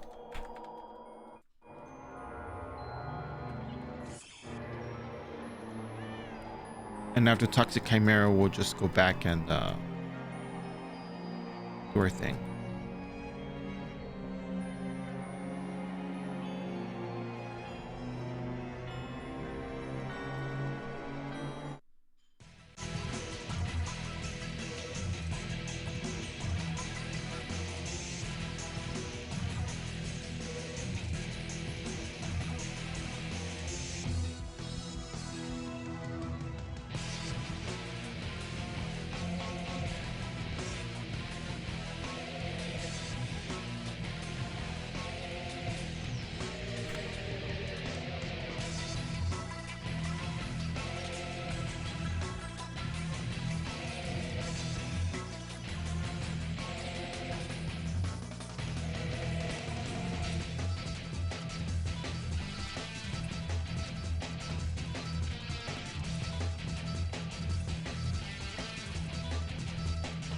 So let's see. Looking at the list. Glassheim, Fall of Glassheim. And then the dimensional time gap. That's really it.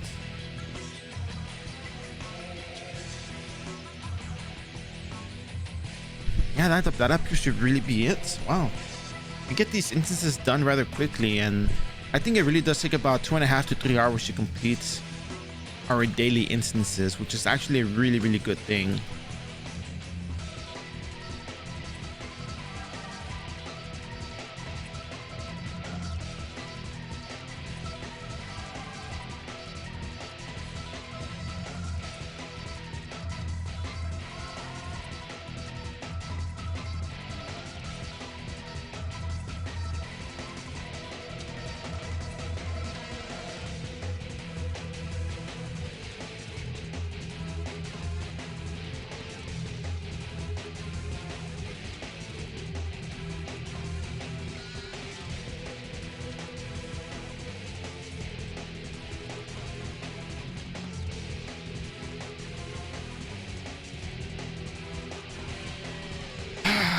So what are you guys farming right now?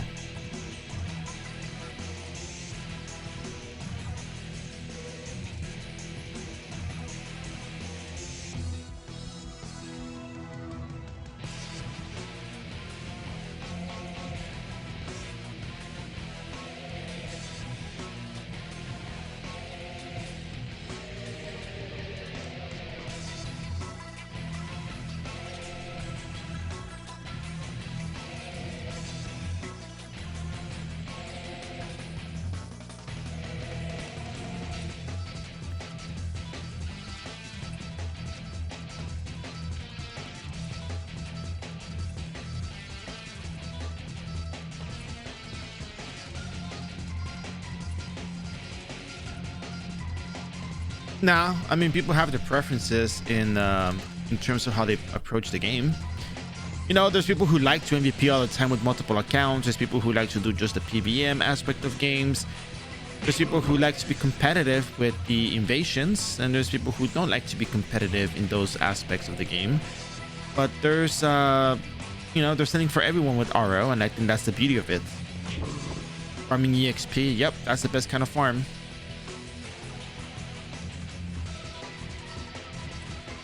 Mysterious flower. Mysterious flower. La suelta. Oh, en Port Malaya. Tienes que irte a Port Malaya para encontrarla.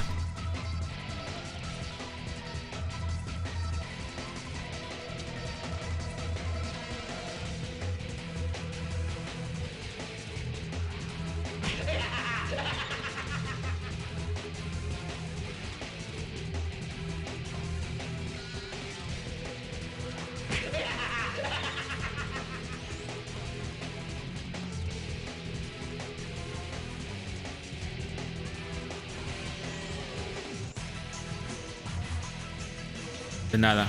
¿Sabes cómo llegar a Port Malaya?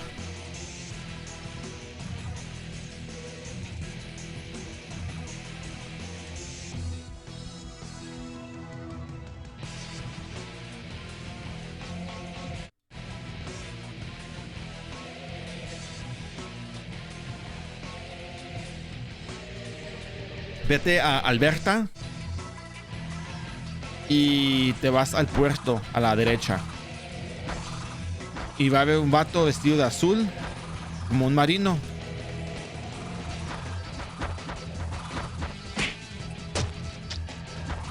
Y te va a decir de Port Malaya. Si no me recuerdo si es el vato ese. Parece marino, creo.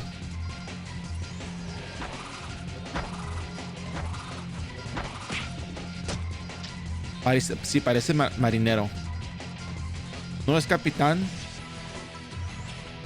No es capitán. Bueno, pues. If anybody gets that reference.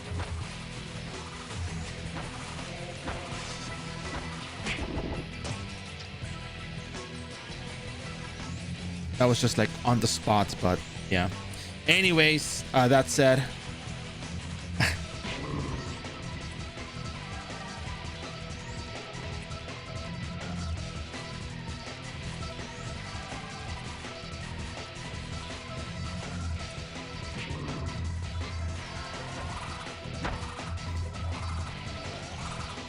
Dime si no lo encuentras para ayudarte. Todos los NPCs de allá te mandan a una de las islas localized islands, como le dicen, como Ayutthaya, Port Malaya, Amatsu y todo eso.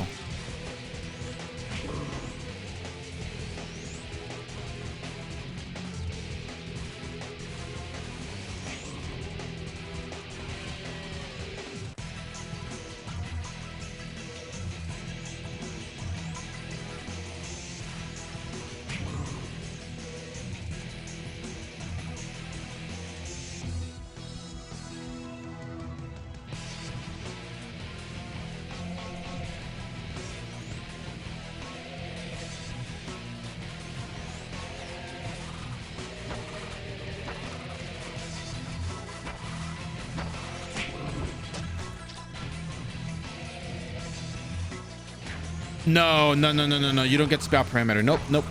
You get read Dragonic Aura. Read the skill Dragonic Aura.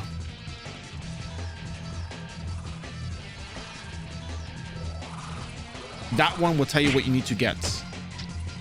Not because I don't want to tell you, but because I just want to be sure that it's the right description on there. As I'm trying to get through OGH. I think the scale states that once you learn Dragonic Aura, your damage goes up with POW. Dragon Breath damage scales up with POW, I believe.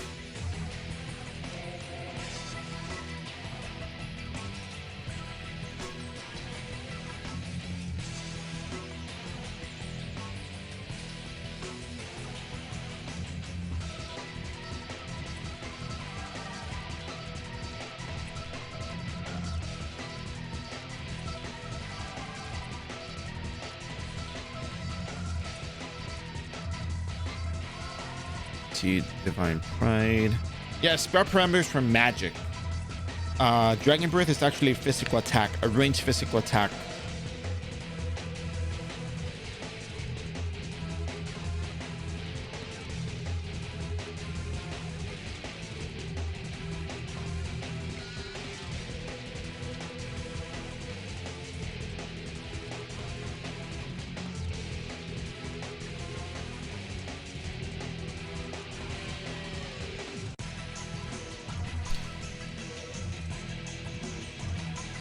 But then there's also another thing. Let me just look at this real quick.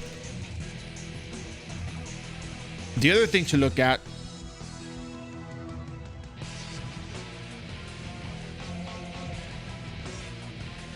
there's one more thing. I want to make sure I get this right. Let me just go to the page real quick and get it right. I want to make sure I don't screw it up.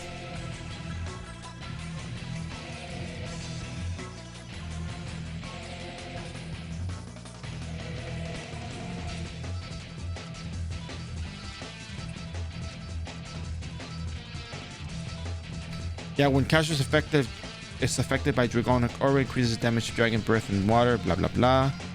There's something else.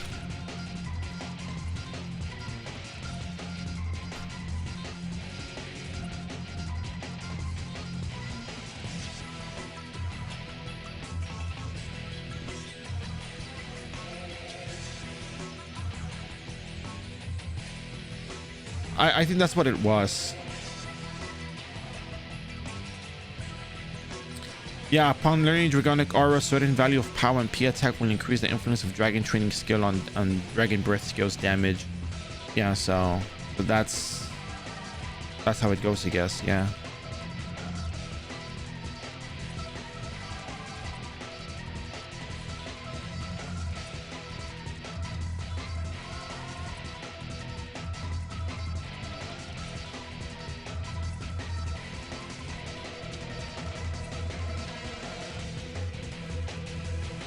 Lo puedes cambiar de elementos, así es. Oh, but then the other thing is that it's also upon learning Dragonic Aura. So here's the thing though. Like, we have information that says upon learning Dragonic Aura, and we have something else that says when you're under the effect of Dragonic Aura, which is a huge difference. Learning and being under the effect are two different things. So you probably more than likely have it when you have the skill learned, more than likely. But you know, just to be sure, before you put in the points for Dragonic Aura, test your damage and then add points into Dragonic Aura and see where your damage looks like then.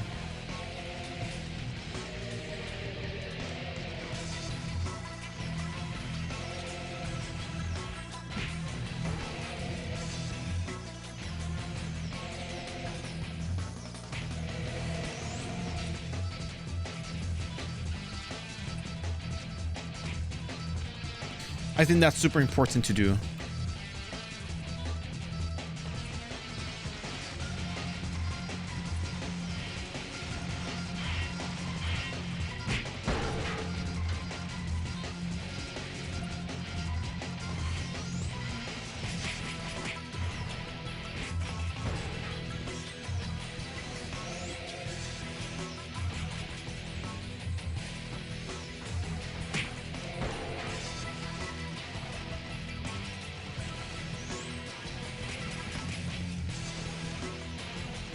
Just because the information feels kind of conflicting, but no.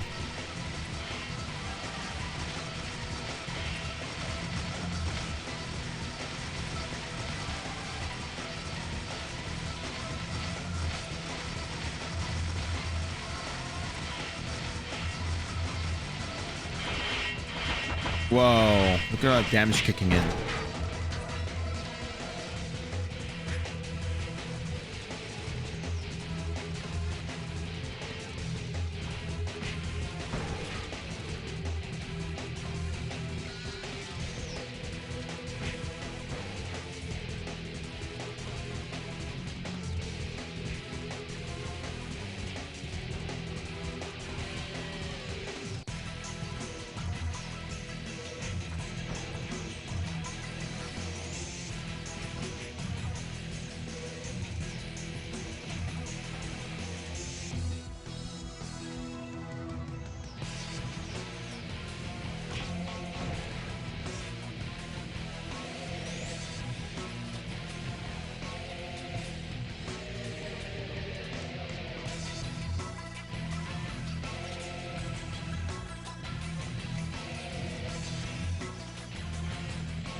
All right, so we are currently at 319, right?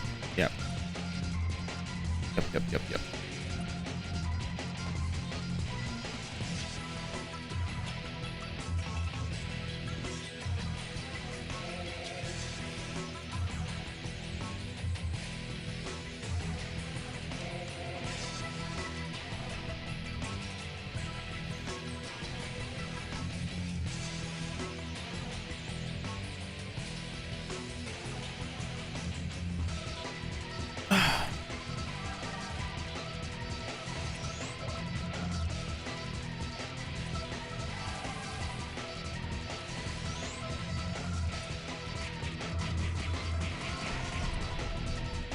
That's number 320. We talked to Varmint as always.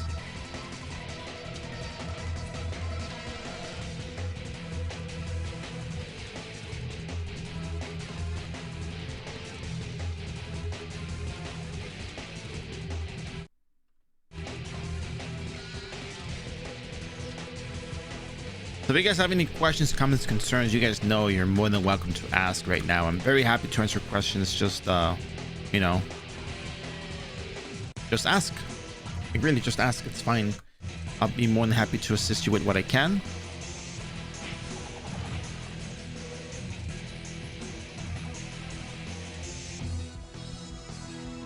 But I do think once we finish up the dimensional time gap stuff, we might be maybe taken off, maybe not entirely 100% sure. I want to Fall of Glass Time is also pending.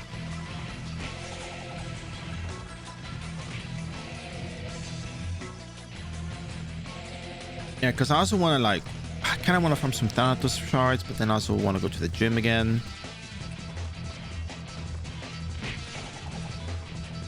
It's gotten a little bit warmer for the time being, but I feel as though it's a little bit easier to go right now than it was instead of going at nighttime. It's probably better because it's cold at night, man. It's so cold.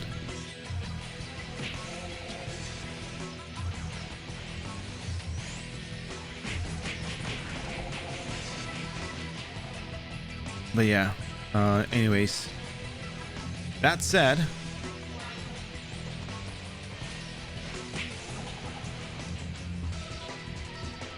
be sure to ask your questions. We have a lot of questions you can ask, like why are you doing the free-to-play 2 MVP series, or what are your plans after the F2P 2 MVP series, or, you know, many more questions.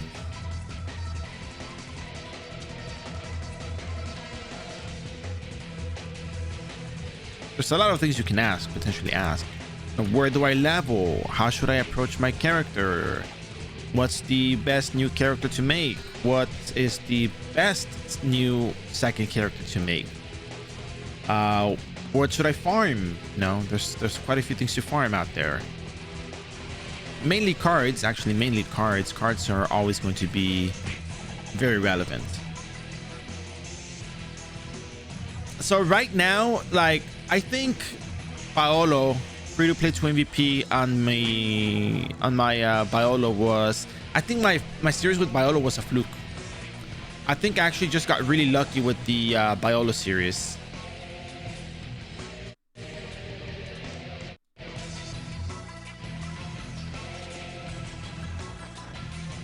Let me put it this way. I don't think I should have gotten that MVP card so soon. Like, going back and doing this again, I know it took me a couple of months to level up the character, but I think when I was farming instances, I kind of was just farming. I was farming a lot, and I was farming fast. And I don't think it took me more than 3 weeks to actually get my character to drop the card. Because I think it was like from July to like mid-August. So I don't think I even did that many endless tower runs either. So, and now that I put everything into perspective, as in, hey, you know what? We got all the characters. We got the character leveled up. We have a very good approach to leveling for any character. The only thing that has an actual difference is the combat for each character. But I feel as though F2P 2 MVP is something that it takes up a lot of time. Initially, it takes up a lot of time, and then to actually complete the series, it actually takes a lot longer because we're under the assumption that we're going to drop something within a month or two. Yo tengo hace años que no juego iRO y quisiera probar iRO. ¿Vale la pena jugar allí o ya todo el servidor está muy adelante en cuestión de equipo? Corazones en English. Mira, te la puedo contestar en inglés. Es más, si quieres que te la conteste en español, con todo gusto te hago el servicio y te la contesto en español. No hay problema. Es que sí es mucho que te tengo que decir sobre eso, pero es que bueno, sabes que te lo digo en español, ya que es más fácil. Mira, te lo voy a poner así de esta forma. te disculpa por contestarte tu pregunta con una pregunta, pero ¿cuál es la relevancia en que la gente ya está muy adelantada con todo el equipo y pues todo eso? Pregunta seria, no me la tomes a mal esa. Yo con gusto te voy a contestar todo. Nomás quiero tener tu perspectiva como un jugador nuevo al servidor para poder mejor servirte. Ahora, la respuesta. En realidad, mira, si tú quieres jugar un juego, en realidad no tiene que importar en qué nivel esté la otra gente. En términos de la economía está inflada, pero la inflación va de ambos lados. Si cosas cuestan mucho, tú las puedes cazar y las puedes vender al mismo precio. El Zenny se te va a hacer fácil. Se te va a hacer fácil el Zenny, eso sí te lo digo. Subir de nivel, no importa qué clase juegues, es fácil subir de nivel. Todo toma tiempo. Ahora lo que se hace hoy en día son quests diarias, las daily quests, para ciertos calabozos, las Illusion Dungeons, que tienen su Illusion Investigation Daily, que involucra matar 100 monstruos, cualquier 100 monstruos de ese mapa, de ese calabozo, y te dan cierta experiencia. Entonces, subir de nivel no es difícil. Conseguirse no es tan difícil. Siempre que jugar en otra ciudad con más equipo, siempre acabarán los MVP, la economía, los... Ok, esta es una respuesta muy válida, pero te lo voy a poner así de fácil. Entonces, el subir de nivel no es difícil. Yo empecé este personaje hace 27 días. Empecé desde cero, cuenta nueva y todo, mira. La cuenta completamente nueva, no tengo nada. Este personaje lo hice porque se me olvidó un item y lo mandé por correo a los chata. Y estuvo fácil. Subir de nivel no es difícil. Empezar de cero no es difícil. Tengo Zenny, tengo armaduras. No es la mejor armadura de todo el mundo, pero es suficiente para hacer instancias. El flujo del juego en realidad es más de enfócate en subir de nivel.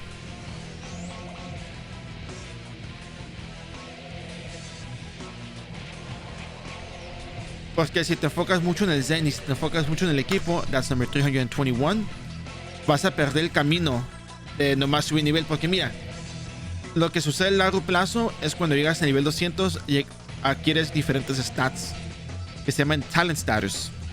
Talent Status incrementa tu daño. Impacta mucho el daño que haces tú con esos stats. Más de esos stats que tengas, más daño haces. Fácil y sencillamente. Muchas habilidades escalan con nivel base y es súper fácil subir nivel. Completar instancias se hace más fácil ya que estás más nivel más alto. A la economía, pues la gente caza cartas y las vende en el mercado. MVP cards también se venden y pues ciertas armaduras, ciertas cosas se venden por un poquito, pero la idea principal es sube de nivel. No te enfoques tanto en el Zenny porque subiendo de nivel es más importante para poder correr más instancias y conseguir más cosas y vender más cosas. En términos de WoW, pues WoW yo no me meto a eso y eso ya es muy una cuestión de gente que pues paga mucho dinero pues para tener las mejores armaduras para hacer WoW, pero la recompensa de WoW no es tan grande, pues en realidad no es tanta necesidad de tener que hacer WoW porque no ganas tanto de eso. Entonces sí.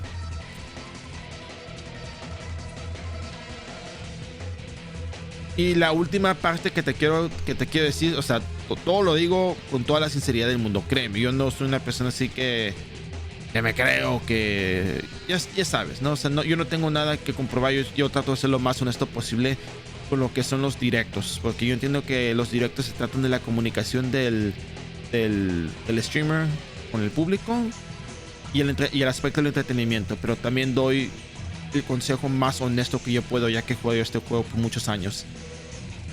En iRO o Ragnarok, bueno, tal vez en otros lugares, no mencionamos eso, pero en otros lugares tal vez eso sí tiene más impacto. Pero en los servidores oficiales, mucha gente consigue sus cartas de instancias o de Bloody Branches. Los MVPs de campo no son tan... Si eres suficientemente fuerte, vas a poder matar a los MVPs de campo. Aunque llegue alguien, probablemente tengas la ventaja. Probablemente. No siempre, pero probablemente. Y al fin del día, no importa en qué nivel esté la otra gente. Lo que importa más es que tú te diviertas y que tú disfrutes el juego. Si tú puedes disfrutar el juego sin preocuparte de qué tan avanzada está la otra gente, vas a ser mucho más contento jugando el juego. Porque recuerda, al final del día estamos jugando un juego y esto es lo que le trato de decir a la gente. Yo lo hago más porque pues es entretenimiento, pues ya son directos y es un, pues en realidad es como negocio, ¿no? Puedo decir. Pero es el consejo más honesto que te puedo dar. Ahora, lo recomiendo. Si vale la pena, sí vale la pena. En realidad, sí vale la pena. Si nunca has jugado iRO, es una experiencia muy diferente. Hay muchas preguntas que me vas a hacer que con mucho gusto te las puedo contestar. Por mí no hay problema contestando las preguntas.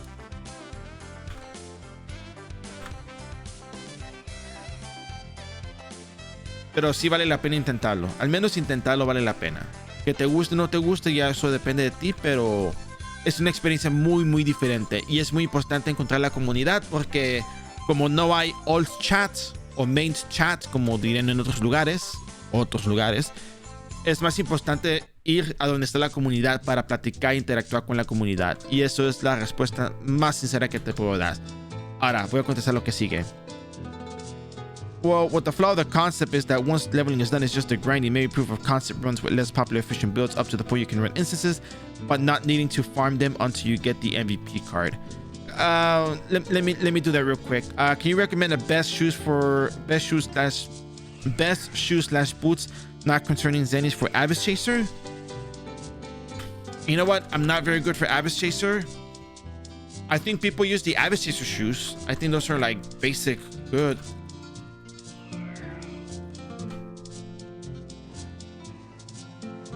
Let me see what the shoes are called because I don't remember what they're called.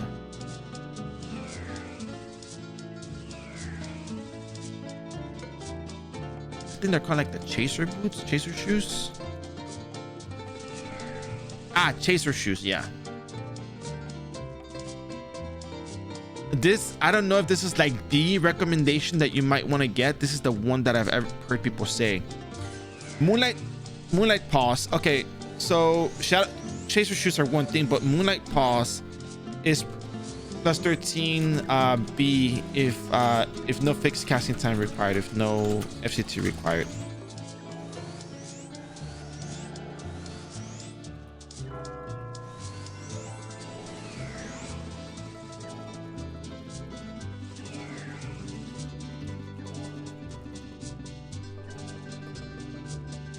You're very welcome, Servo. If you have questions, you wanna register, you wanna play, feel free to use the registration link.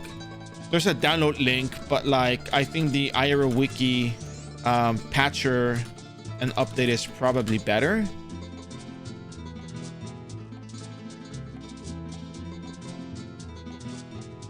I think this is probably better to download the game. If you're interested, by all means, you know. So let me go back to Clipwater. Well, what the flow of the concept is that once the leveling is done, it's just a grinding. Maybe some proof of concept runs with less popular efficient builds up to the point you can do instances but not needing to farm. So that's what I would call the F2P to 200 series. That's what it would be the equivalent of. It's not really that it's the flaw of the series. You have to look at the series as the whole package. Magic Doram is probably the least popular build. Magic is probably the least popular type of build in general.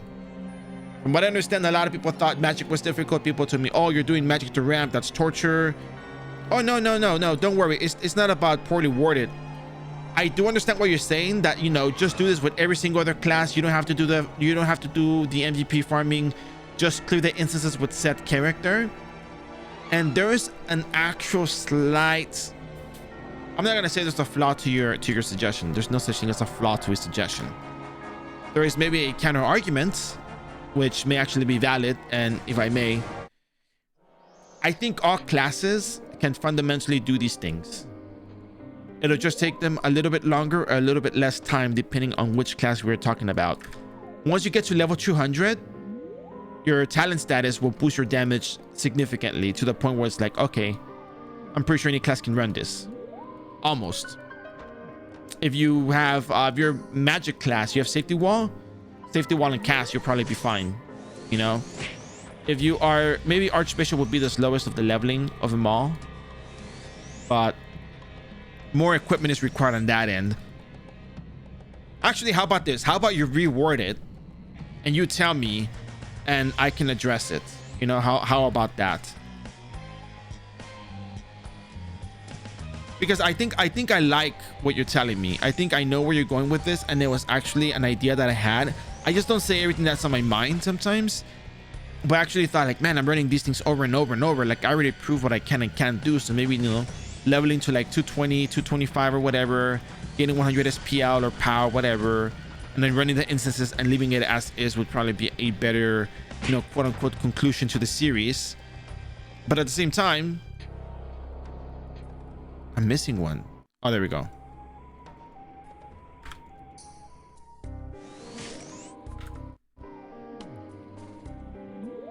But at the same time, leveling characters is really going to come down to the essentials like illusion investigation. All classes can at least do 1400% attack damage. They can all pretty much clear up to 150 with ease. I think up to level 150 with ease was the standard that we had.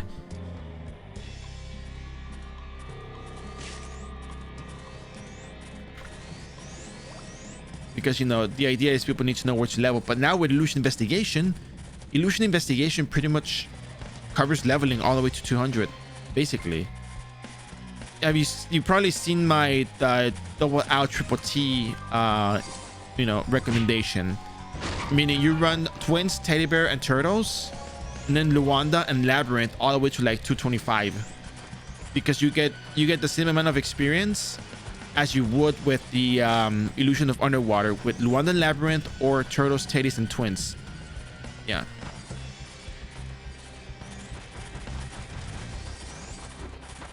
Like those either group set of the triple T or double L will actually get you enough EXP to be that equivalent of the illusion of underwater, which is actually huge. So even if the class can't compete with the monsters in Luanda and labyrinth, they can still do teddy bear, twins and turtles, if they can do twins, that is, right?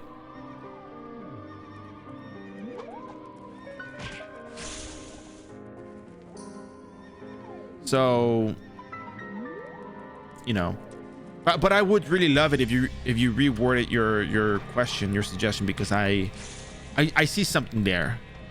I'm seeing something there.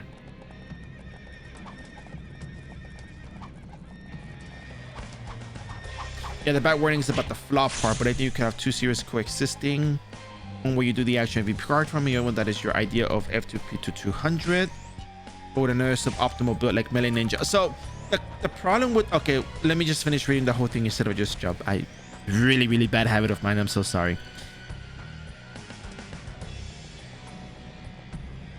I played too much Phoenix Wright in Marvel vs. Capcom 3. Let me see. Rifle gunslingers also builds that are most single target focused, basically leveling runs with constraints of some kinds, be it special builds or special rules. So I guess I understand what you mean, but let me reread it again. I need to be double sure that I understand. Hold on a second. You can have two series coexisting, one where you do the actual MVP farming and another one where you do F2P to 200. Okay. So it's like log in with Ochata, do the instance runs, and then jump to another character and level up another character, basically.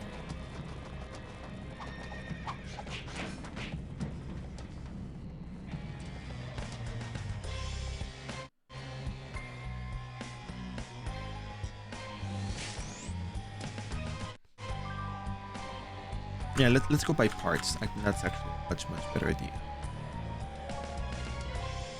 Okay. So the idea here is two series, F2P, sorry, Ochata. Why don't I just call it the Ochata series at this point? Ochata, and then F2P 200 with unusual build. I'm gonna call it unusual build just because it differentiates it substantially. Because suboptimal, unusual, you know, it's just different. You know, it's the same thing. We're both understanding the same thing. Unusual build. So what is the purpose of the unusual build?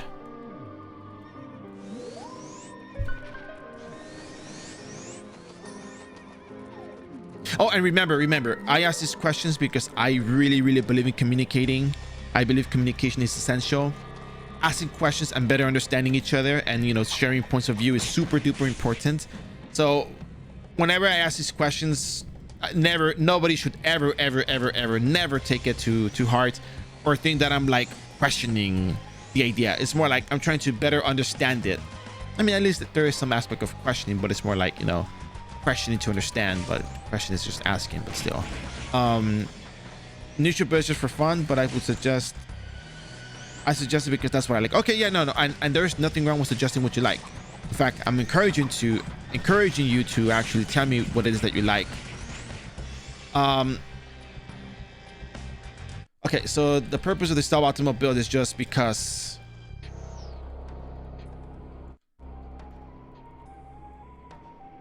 Just because, basically. Okay. I mean, I like the idea of a combo monk attached to pre-renewal where every private, yeah, service level. Okay. Oh, wait, hold on a second. Hold that thought. We can actually clear this instance right now.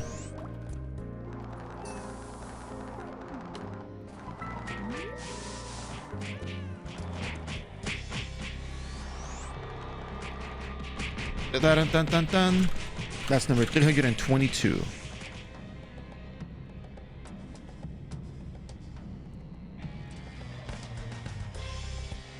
Okay.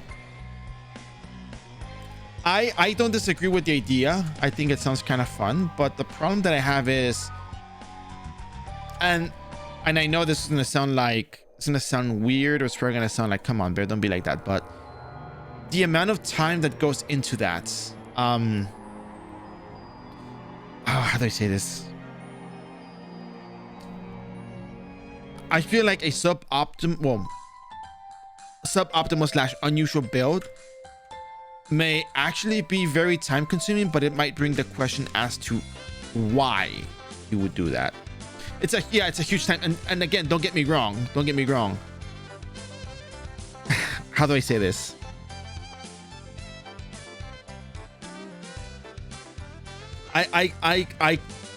Sometimes the content that I do is intended to further not the summer agenda, but like kind of further the channel along, bringing things that are of interest to people. And I'm not saying suboptimal builds are not of interest to people. There are people that have asked me about, like, I think Soul Strike rifle build, you know, Rebellion. I'm like, what did you just say? But let me see MMS. Why else? Oh, okay, we need to have the dimensional time gap stuff now. So yeah, it's not just crowd pleasing, because again, we know F2P 2MVP is super grindy. It's something that I want to do, but I guess now I can go into my part of the series. So for me, when it comes to streams, I feel like there is a service that I'm providing. There's entertainment, there's engagement with the audience that is very common with streaming, but I also want to provide a certain type of service. The type of service that this series provides is an overview of what you would expect when it comes to leveling. Starting up a brand new character, leveling up one to level 226. A lot of people struggle with leveling. A lot of people don't know where to start. A lot of people feel discouraged when it comes to leveling up a character. So in a way, the series works as a type of service to encourage people to not be afraid of leveling, encourage people to ask questions of how I did it, and above all, most of all, show the process. There's a lot of people that actually don't ask questions. It's kind of a tutorial in a way, not entirely, but in a way there's a lot you can learn from it, right?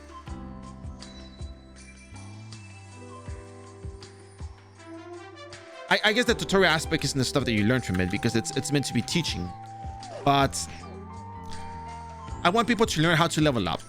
I want people to learn basics of the markets. I want people to understand that there is a process by which you go about to get to the point of MVPing. I want people to know that their characters will scale regardless of cash up equipment. I want people to know that they don't have to swipe to level up their character unless, you know, they're tight on time and they want to buy VIP and equipment to level up faster.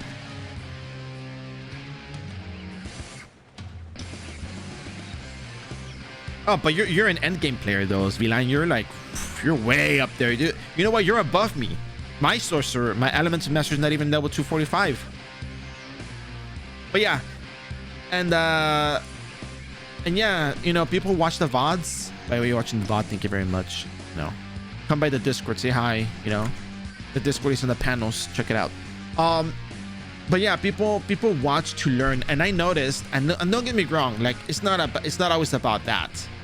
But I do notice that, you know, after we got to like 200 plus, like it kind of slowed down a little bit, you know, a little bit, just a little tiny bit. And I'm like, I guess people really want to see the leveling process. You know, that's what people were interested the most, because we got to the point where it's just MVPs over and over and over and over and over and over and over and over and over. But that's fine, because that is the point of the series. We're also going to be doing the statistics and probability that revolves around MVP farming. We're going to talk about the limitations that we have when it comes to MVP farming, and how we end up with the conclusion that it's better to make more characters and run more instances daily, because we're technically capped. On God, no cap. We're capped to a certain amount of instances. Like, I'm gonna go down the list super fast. Nidhogger's Nest, episode 13. Episode 14, we have Isle of Bios, Morse Cave, Temple of Demon God. Episode 15, we have Charleston Crisis, Central Laboratory, The Last Room. Episode 16, we have Room of Consciousness. Episode 16.1, episode 16.2, we have the Heart Hunter War Base, the Warner Laboratory. 17.1, we have the second OS Doge, we have Core Memorial. Episode 17.2, we have Farm Forgotten in Time, Hey Sweetie, Floating Garden, Normal and Hard Mode, Restricted Zone Access 1 and 2. And then we have Veil of Deception for episode 18. What does that mean? We have 1, 2, 3, 4, 5, 6, 7, 8, 9, 10, 11, 12, 13, 14, 15, 16, 17. 17 potential instances that we can do.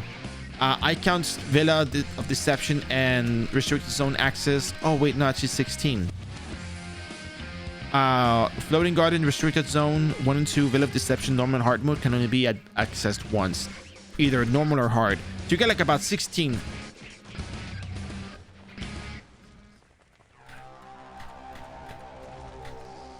Oh no, I guess it is 17. It's 17. 17 instances that you can actually participate in for episodic content. And then you go to the Dimensional Time Gap. You got Face from Nest, Devil's Tower, Geffen Magic Tournament, Nightmare's Jitterbug, Airship Raid, Seren Fenrir, which is a weekly, Geffen Night Arena, Tomb of Remorse. That's 1, 2, 3, 4, 5, 6, 7, 8. 8 instances you can enter.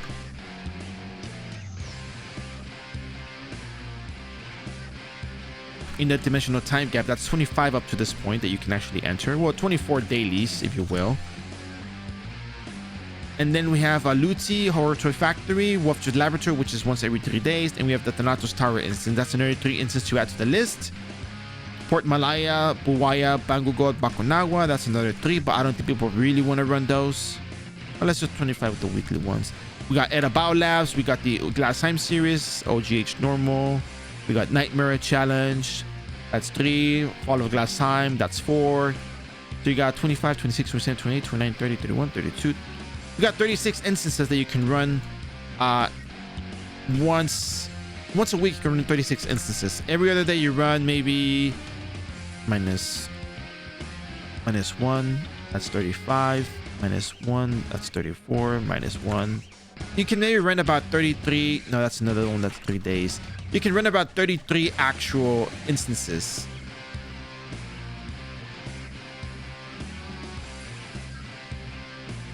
Per day that involve the episodic content, that involve the Dimensional Time Gap, and the other instances.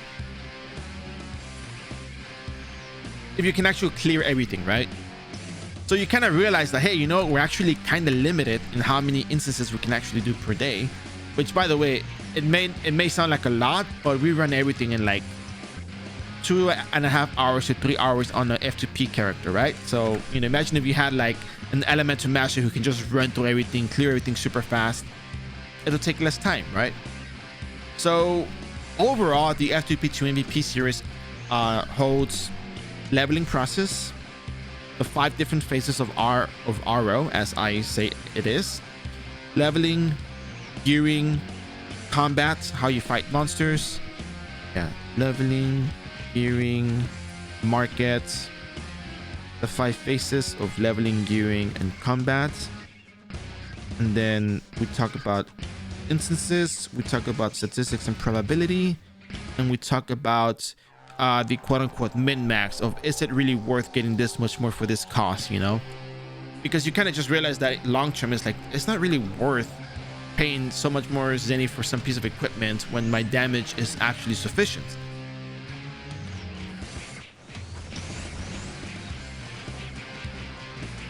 And I think that the series on its own really gives you the overall picture of iRO. Yeah, you know, not everybody watches the entire series. I have to, like, you know, break things down into one video or 2 videos or something and explain how the information is to be used. Oh, and anybody but her.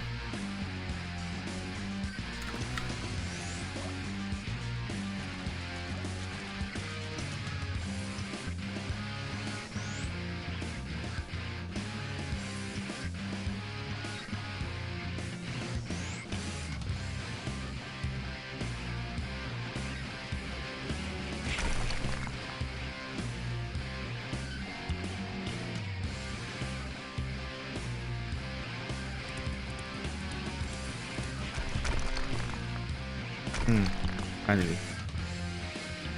But you see, the thing is, leveling is actually easy for us because we know the game already. But I tell this to people all the time. I tell you guys very, very often. When I try to do the RO stuff, I want to appeal not just to the people that already play RO. I want to appeal to the general audience, the people who haven't played RO in a decade, people who played RO from mobile, people who run into RO for the first time.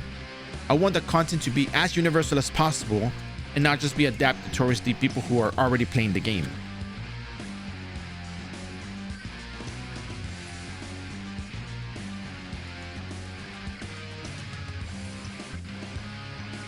Yeah, I'm aware.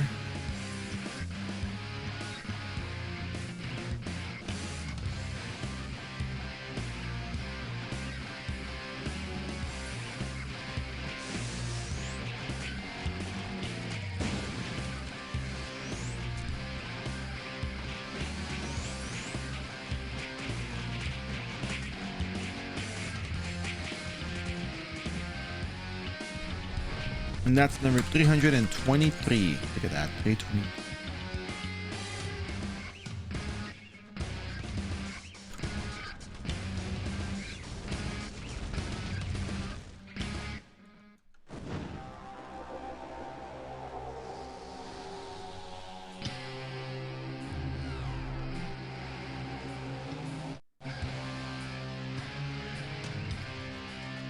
Yeah, she actually does drop the card.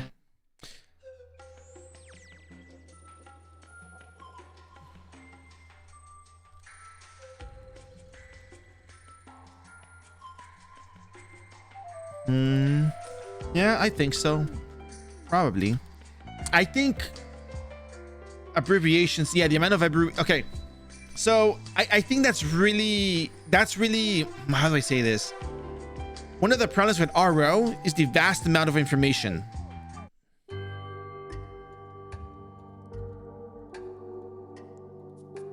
There's way too much information. There's way too many mechanics. It may not seem like there's a lot of mechanics, but there really actually are, believe it or not. Like, Bear, what do you mean there's a lot of mechanics? You just one-shot everything? Yeah, I mean, of course. But fundamentally, speaking of the game at its base, again, the game at its base, we're not talking about super cash up gear one-shot the entire world. In a world where you one-shot everything by staring at it. Here comes the Doram, ready to shake the box. No, but seriously, the fundamentals of the game, there's a lot of mechanics that get entirely overlooked because we one-shot things. Yeah, and there are in the game, while being interesting, doesn't really teach them very well. Exactly. The first step, in my opinion, and Blair, why don't you do it? I know I'm working on it. It's just that something's changed, and we need to get some things fixed before I can actually proceed with certain things. They changed their resistances. The Eden group is not working as it should be. It's like, the problem I have is the proper way to structure the content in a way that is easy for people to learn and it does not become overwhelming. But at the same time, it is as accessible to anyone who has never played iRO. You guys know when I do the sound effects, when I talk about focus arrow strike, like that is honestly, it's just not so funny, but that is honestly a way to teach things. Like, I don't know how to explain it. It's just very, there's some stuff that on a surface level, observations and timings can kind of explain things a little bit better than just saying 0.5 second fixed casting time.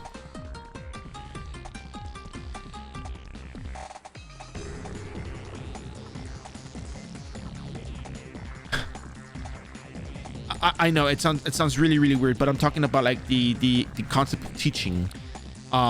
Yeah, we're gonna have things with visuals and all that stuff. It'll be easy, but that's why I do it. That's why I do that stuff on stream sometimes to kind of give people an idea of what like timings look like and cooldowns, and you know, because I played for so long that I kind of memorized the sounds and how long it takes for me to cast a skill. So that's, yeah. But and most of the content that we see out there is not really exactly targeted towards new players entirely. And I want to make something very clear. These are my own thoughts, my own observations, my own observations, and my own approach to what I want to do, which is taking a while. I know, trust me, I know it's taking a while. It's just so many things IRL going on. I don't tell you guys everything that goes on IRL, but I have a lot of things going on IRL, so that's kind of just how it goes, right? I can't tell you these things. I shouldn't tell you these things, and I won't tell you these things, but you know, I'm busy as well. But even then, I have some things structured already. It's just I find it difficult to find a way to actually really explain them. I should just put them out there. I know I should just put them out there. The idea is to have two types of content, just so you guys know what I really do have in mind and not just making stuff up. The formal tutorial guided contents a la Sunbear, and then the casual opinion based contents a la Sunbear, which makes sense. Our content is good content, I know, right? To tell more about context on my side, coming back from the game after 10 years break. Yes, I began looking for info at this point because I seem broken. Yeah, the Ren and Lumine questline is not broken. It's just the fact that the server has map servers, and when you get sent to the PRT_field 08A field, and the NPC does not exist in that field, you know. So there's also that understanding of the game, and actually maybe more of the server itself, because I don't think KRO has the map servers that make it difficult to find that.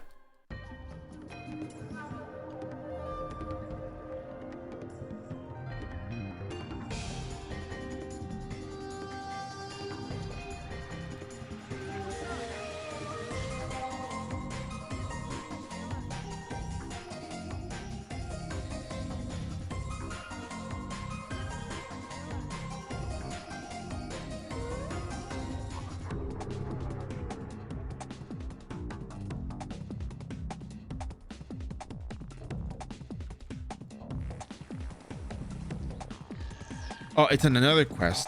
1 second. Really? Oh my goodness. I feel like I have to do the whole quest line and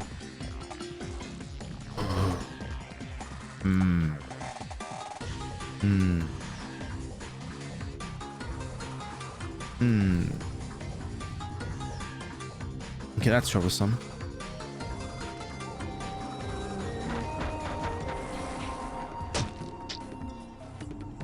But doing the whole thing is a bit of a pain. I need to like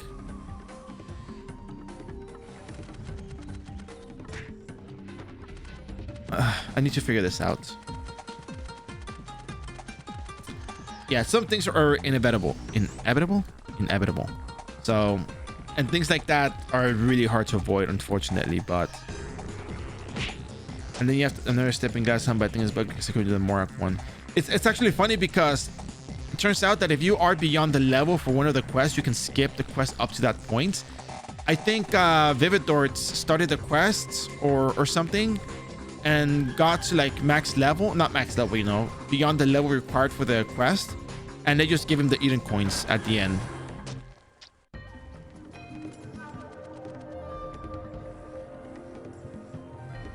Which was actually kind of funny that you got the Eden coins and skipped like all the other quests.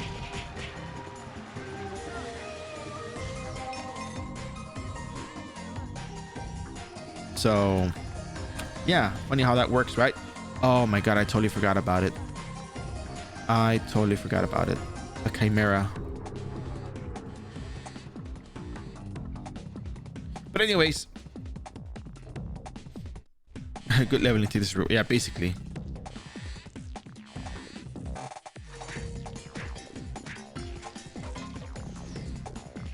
But yeah, but I think knowing how to structure the gaming mechanics to show people, to teach people, is a little bit different. It's just, I feel like there's like a, there's not like a sequence required, but there's some things that need to be tended to first before other stuff.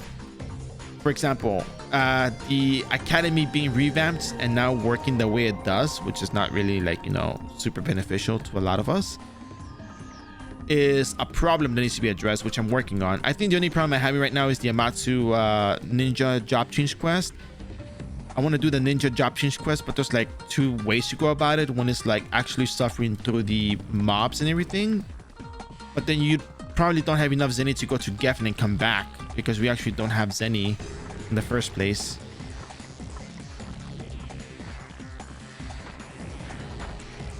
When you start up a new character, there's really not that much Zenny for you, which makes it difficult to travel around between maps. You have to go to Pupas to get iron ore. And then if you teleport, it's like very technical stuff, like very detailed stuff. You are saved in Islud, right? You can actually travel to Geffen through the Kafra teleporter, pay 120 Zenny, and teleport to Geffen, right? But then at that point, you gotta do the following. You cannot save in Geffen. You can absolutely not save in Geffen. You gotta get the iron ores and the fractions. I think there's fractions required. And then you butterfly wing back to the academy. You talk to the ninja trainer. Then you go to the Amatsu, and you have to do all this stuff like that. So the order is very important. But it's like a lot of details that go into saying, hey, this is how you do the job change, but you gotta watch out for this. And it's like, seriously, like, you know, is it really that much? Like, can I really not change the order of how I'm doing these things? Like, yeah, you absolutely cannot change the order, because if you save in Geffen, you have no Zenny and you're stuck in Geffen until you collect enough Zenny from killing monsters and paying like, getting paid like 7 Zenny, 12 Zenny for like junk loot, until you have enough Zenny to teleport to Frontera. And then from Frontera, you have to walk to Islud, and then you have to go talk to the instructor cat. You know, it's like super unintuitive. Like, and then the Geffen job change for mage at the Geffen Mage Guild does not give you the energy codes.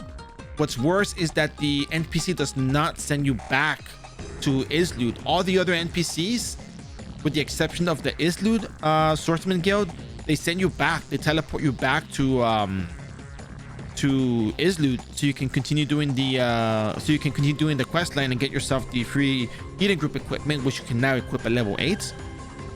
But it's not intuitive. You don't know that you have to do those things. Or you can, yeah, but see, that's the problem. You have to ask other people to help you with that, and that's kind of difficult, because you end up relying on other people, and maybe there's no one available at the moment to help. You know, maybe it does help to tell people, hey, if you need help, you know, you can always ask on Discord. It's, you know, people will be more than happy to help. It's a nice community. But I also want to make sure that people can do things on their own without having to rely too much on other people. For example, and I'm sorry, Shadow Chasers out there, please trust me, it's not, I have nothing, I don't have any bad feelings towards it. Just the problem I have with Shadow Chaser, which is one of the reasons why I haven't done the series for that yet, is you have to rely on someone else to give you a skill. And it's difficult, because you have to literally rely on someone else to be able to do what you're doing. And if you're too shy and no one talks to you, how can you do it if there's no one?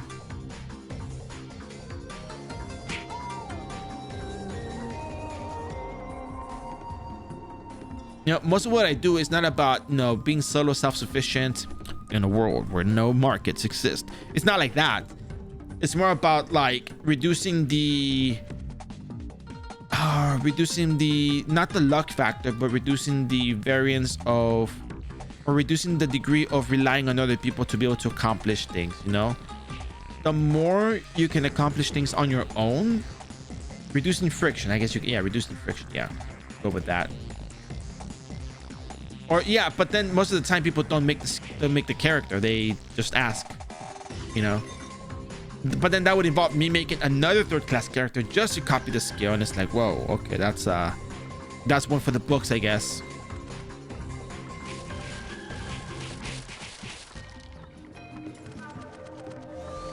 Yeah, so reducing friction is kind of the goal of the video series, because it has to be doable by the player on their own without actually relying on other people.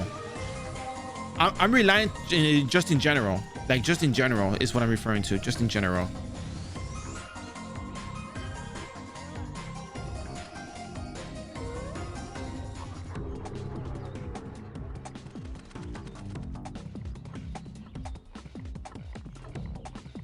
So if the video guides can help you get through something on your own without relying on other people, it does two things. One, it gets you into the mindset that, hey, you know what, there was actually a solution to this. There's an actual order of operations for this that would make it very better and more efficient to be done. And then the other thing that it does is it shows that the game, not that the game is flawed, but maybe, you know, it's just not very intuitive, you know.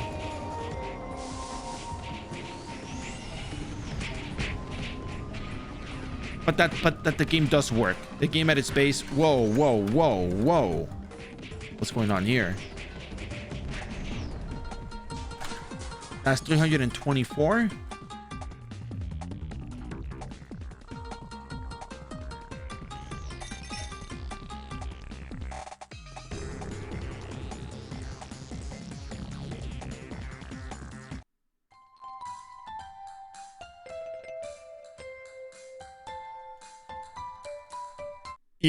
Yeah, and I think that's where iRO kind of shines for anyone wanting to do this. But the problem is, and I mean it, the problem really comes down to how do you do it in a way, how do you present the information in such a way that is easy to understand, easy to process, and above all, just like in chemistry, it's easy to replicate.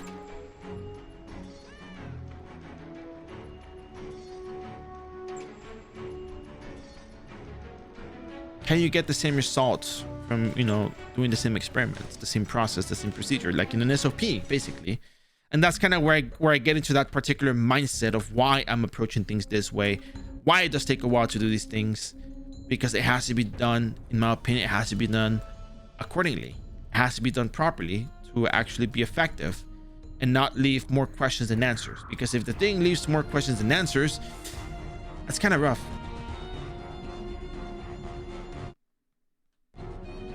Yeah, because sometimes I see people asking for like severe rainstorm, and that's fine. You know, nothing wrong with that. Nothing wrong with that. Nothing wrong with asking. I'm just saying that the problem is relying on other people to get your skill, which is, you know, it'll take up more time. It relies on someone else, and if someone else is not available to give you that, then, you know, are you stuck not able to using the skill that you're using to level up? Or, you know, what do you do then? You know, like, oh, I just use another skill. Yeah, but you know, your main leveling skill is this one skill in particular, so like, of course it's dead. Just died. Oh.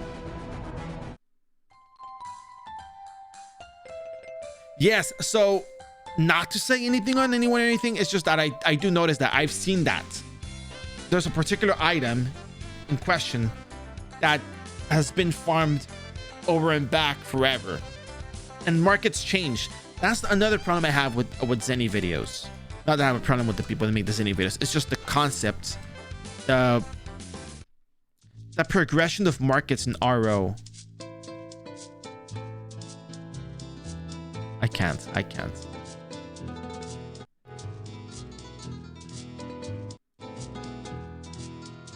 Yeah, like that's pretty smart. Yeah, I think that the Wizard of Veritas is actually really good for that.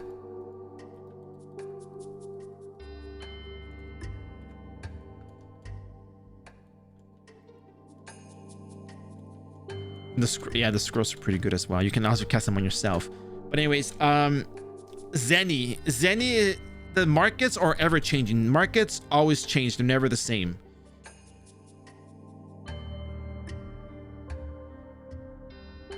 There's actually one very fundamental flaw in the way that Zenny videos are made.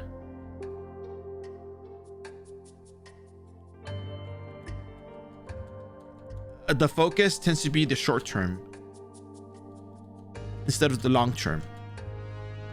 And again, I want to make sure people understand this is not on anyone or anything. I just, from my understanding of the game, from my, it's gonna sound funny, from my chemistry education, which has nothing to do with iRO, but you know, in terms of the process,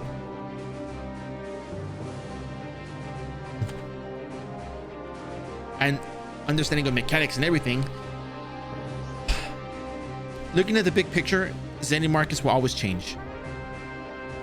Because one item is farmed because it's good Zenny does not mean that the farming for that one particular Zenny will always work. And that's understandable.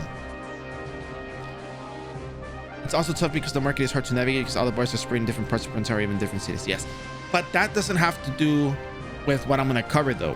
What I'm going to cover is going to absolutely change the way you see the game. Whoa, what do you mean, Sun Bear? So basically, the idea here is, it's not really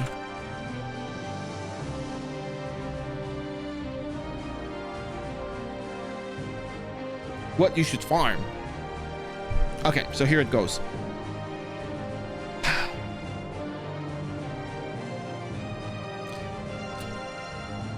The question we have to ask ourselves is, what is a market? People are gonna be like, oh my god, he's gonna do that one thing again. Oh no, please, Bear. No, I'm gonna do it.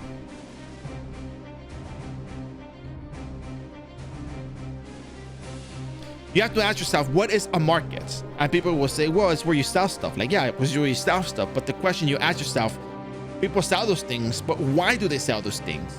Well, because it makes Zenny. Okay, then it makes Zenny. And why do they think they sell them? Because people buy them. Okay, people buy them because why? Because people need these items.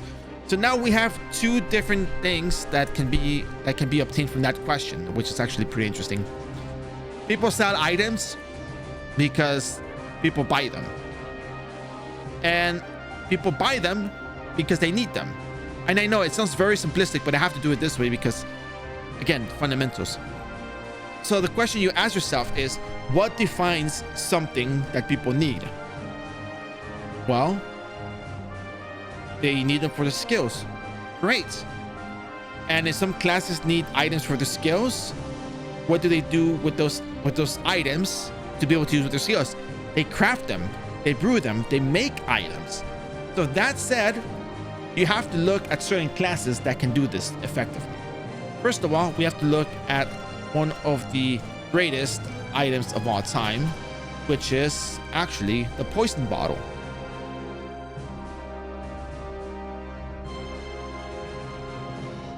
If you look at the market, you might see people who are buying these items to make their poison bottles for create deadly poison, right?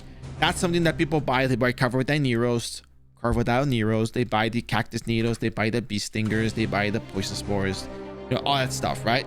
And then they sell them up for like a super high, you know, uptick in the market. But there are people that buy those items. The other problem that we have with this is different, but we'll get into that later.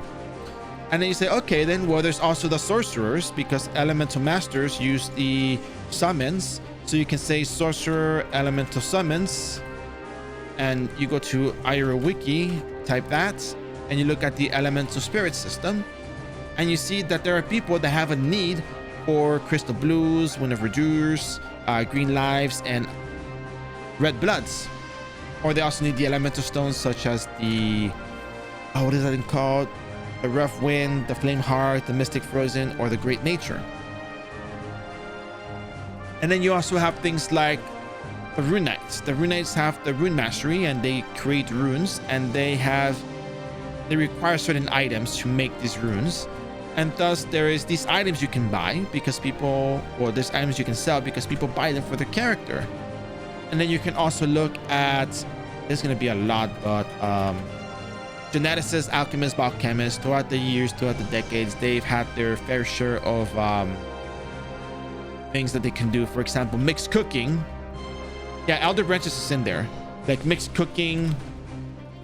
There's also like potion creation for like certain things that they can make. Let me see, where is this potion search? Where is potion creation?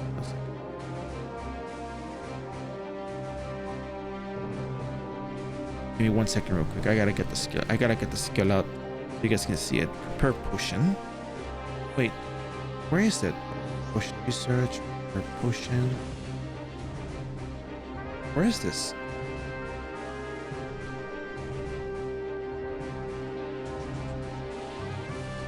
Hold on a second. Did they change this?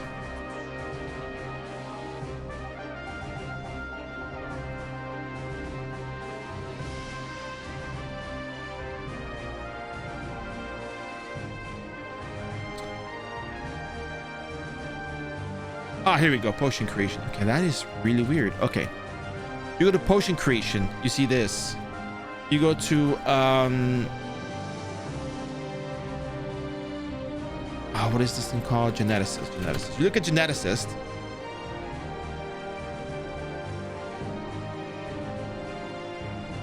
Then you're gonna see that they also have the special pharmacy, and they create stuff that people buy.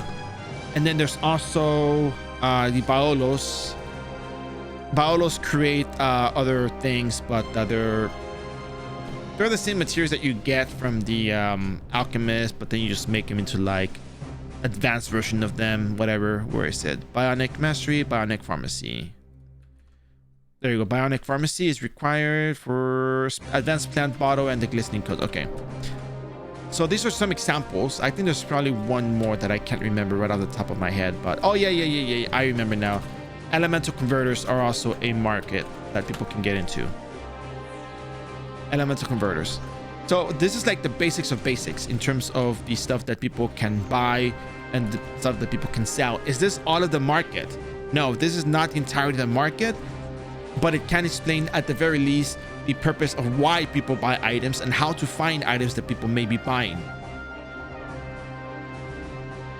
Art of Mermaid, Xenofang, Orcish Vouchers, Man-Eater Blossoms, Man-Eater Roots, Elder Branches, Mystic Runestones, Cactus Needles, the Bee Needles, Bee Stingers, the stuff for Elemental Converters. People sell Elemental Converters in the market. People buy Elemental Converters in the market. They use them. And there's a lot of things that people overlook as to what makes a market. It's not just about farming the one item that is popular that people use very often as good zenny because it was good zenny for a while, but not just because somebody paid 5,000 zenny for it. It's going to be like the market for everyone, because markets can die down. The supply can over exceed the demand and prices will drop. Now that is like at least the first level of markets, because then you have to get into the whole aspect of what level are you going to be farming this, because as it turns out, believe it or not, there's different phases at which you can farm this. Now you have to take all of this information and you have to assign them to the monster that dropped the items. What does that mean? For example, Elder Branches. Who drops Elder Branches and what level range are they? When can you actually fight them?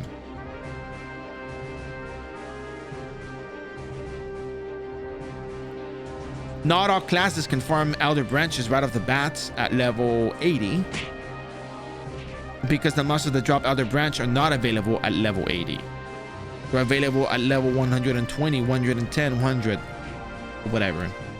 Man-Eater Blossoms are accessible between the levels of 1 to 99 because mobs that are lower level drop them. Man-Eater Roots as well, Xenofang, Mermaid Hearts, blah, blah, blah, blah, blah. So then you have to take all the information and chart it out and place it in different phases. The 1 to 99, the 1 to 150, the 150 plus. And there's also the 200 plus, which is another thing that we're going to get into. Crafting, manufacturing, refining, upgrading. One of the most tedious systems in the game is the grading and the refine system. The grading system, also markets can get flavor because specific monsters are going to grant. But here's the thing though. Regardless of Gramps,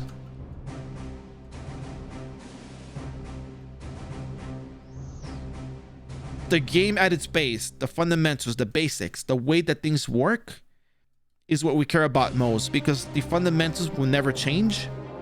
Markets will, but the fundamentals won't. Grams, yeah, grams market can change. It'll fluctuate. The grams market will fluctuate, and then the price will go up after it hasn't been around for a while. So, right?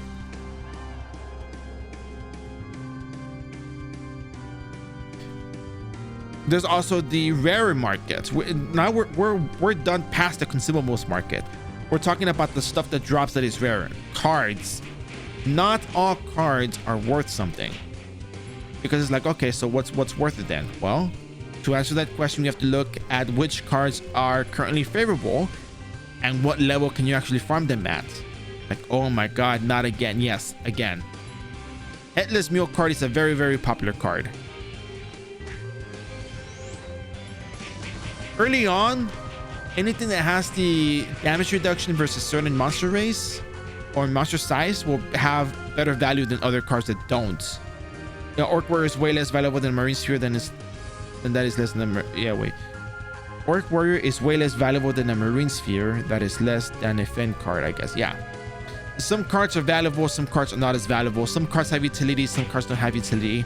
If you're playing the game at the base, at the basics, the most fundamental level, you'll see that Orc Warrior card does have certain value. And we're actually missing a system that actually makes the Orc Warrior card a bit more valuable than it should be. The reputation system for goblins and orcs. So we're missing that, but we don't have it yet, so what gives?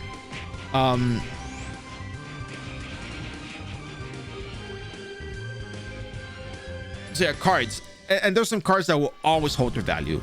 Headless Mule cards, Sweet Nightmare cards, the episode 17.2 cards, they hold their value relatively well. People always need those cards, they buy those cards, they use those cards. So, you know.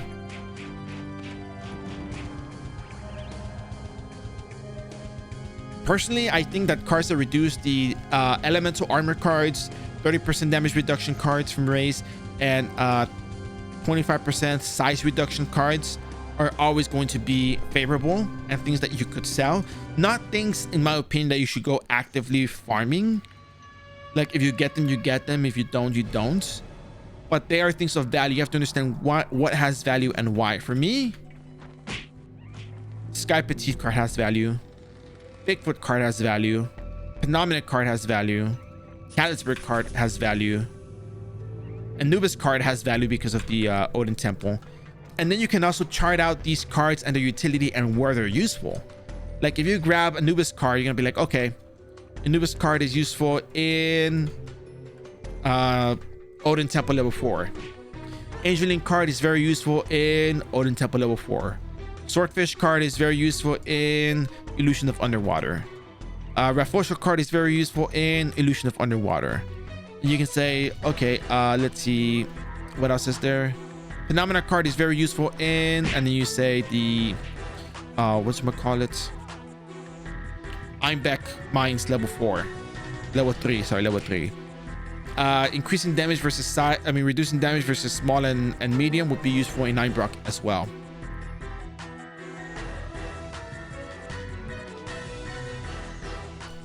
What else is there? Sky Petite would be useful against the dragons, as well as the, I think, Battery card would also be useful then because of the monsters casting undead and shadow element attribute attacks, and they have utility. They have value because they have utility in dungeons where it matters, right? And then you can also get into like the instance related items. So you chart out all the instances and you look at all the potential drops in there and you chart them out and you break them down into like unique items to the instance, the miscellaneous, and the like the OPB, MCA, OCA, and the valuable etc. items, valuable miscellaneous like 3 carat diamonds, and then general weapons as well, because there's weapons that drop that are also valuable from Old Glass Time as well. And that's kind of how you chart out the entirety of the market and say, okay, in the level 1 to 99 phase, these items have value because these are the items that are sought after by these classes. You can look up these items, you can look up for a buy shop, or you can just sell them and see if anyone's going to buy them. They have potential to be bought. Not every single item on those lists will be things that people will buy, because not every single thing is always going to be crafted, which is another important detail that you have to know. The purpose of stating that there's a market for brewing, crafting, blah, blah, blah, blah, blah, is to understand why people buy certain items and how they have their utility to actually be purchased.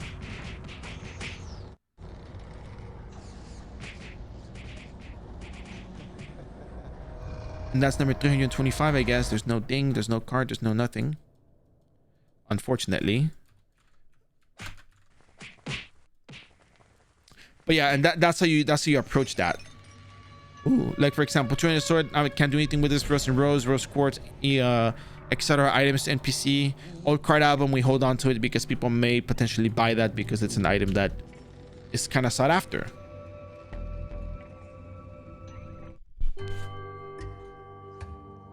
And then you look at Old Glass Time and say, okay, I got these amethysts and these aquamarines. What can I do with them? And then you look at the grading system and you say, hey, you know what? Grading does have items that work. Grading system does actually work. You know, there's actually they need aquamarines because the NPC currently the NPC does not sell them, but eventually they do sell them.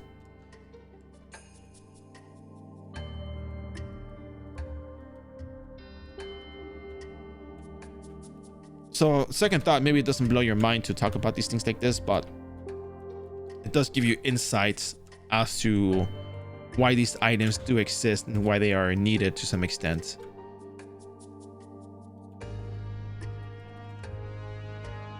Wow, Jitterbug is the last instance of the day. Look at that. And after that, there's some stuff IRL.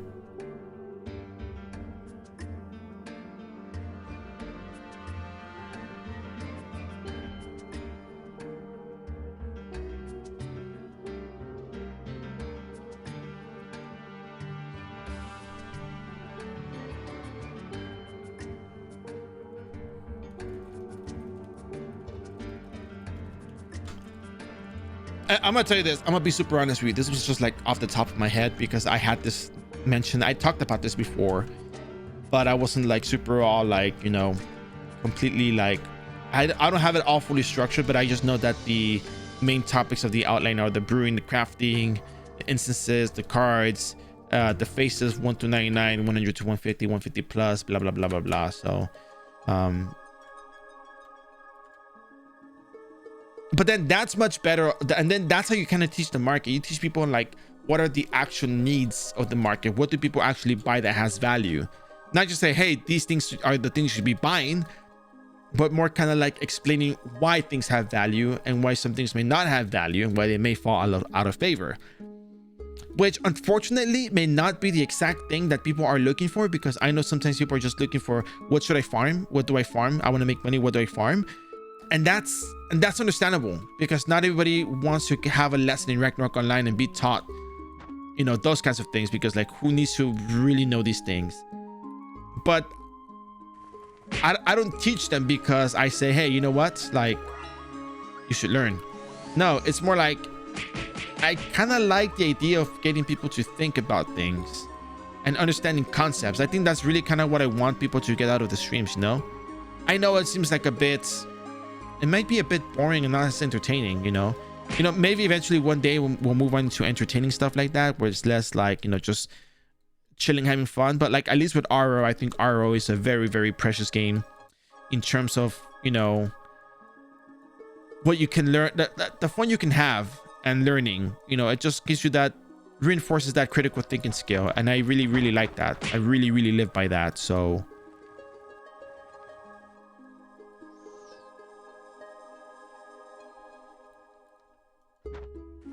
and above all, that's why I can be very, very genuine and honest about this game. So that's kind of the other good part of it.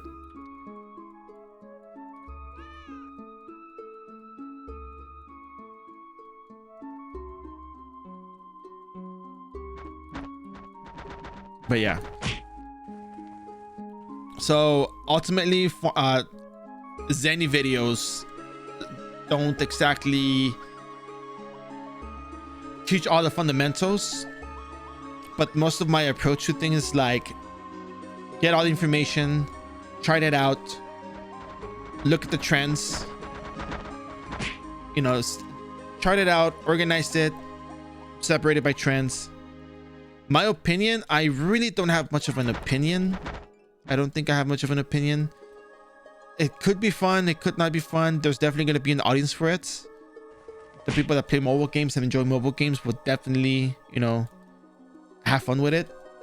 People that play the Ragnarok Origin mobile games may enjoy it.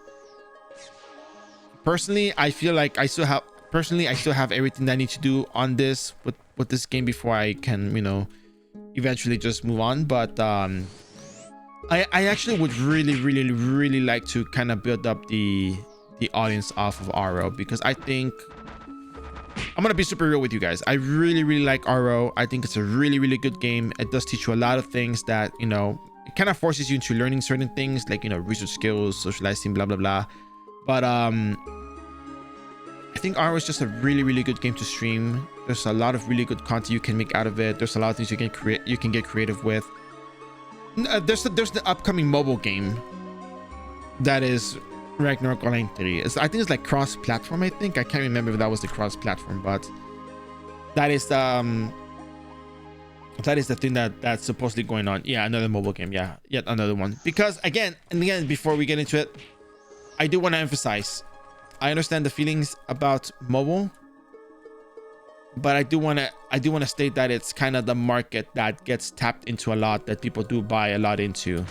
So people enjoy the mobile market, they play the mobile market. We play iRO, we play the PC version. We say, hey, you know what, PC iRO for life, bro. But the reality is that people enjoy mobile games. It's one of the biggest markets out there in the world.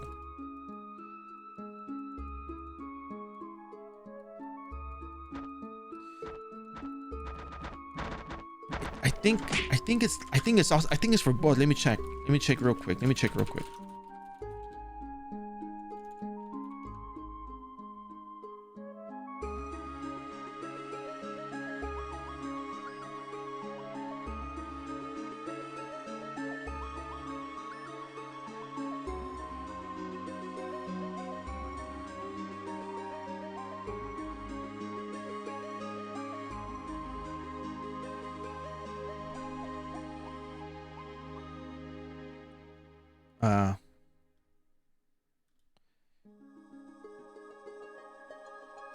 me see.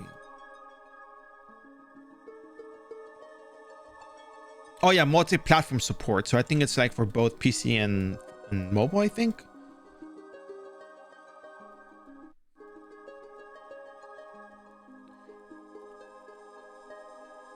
Yeah, I looked into it briefly, but yeah. Yeah, I don't know. I mean, the way people perceive mobile games and all that stuff is, you know, people have, like, you know, I don't know if you've been here long enough where you check, you know, other places. People don't really like the aspect of mobile games for iRO. So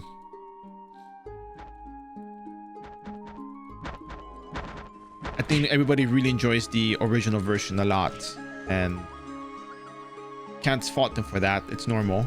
But I don't think the reception would be really that good. I don't know how people are gonna feel about it. I think it's gonna be okay, in all honesty, I think it's gonna do well, because maybe we're not the target audience. Maybe not all of us are the target audience for this, and I think that's really the thing we have to grasp right off the bat, you know.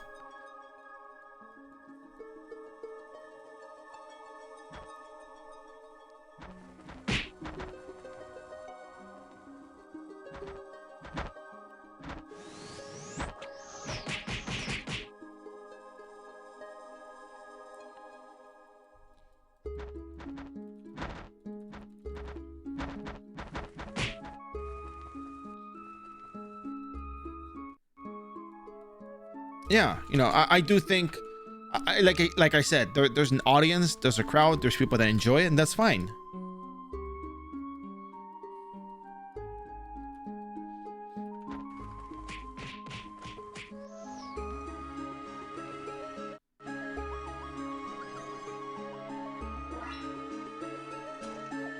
But then again, as usual,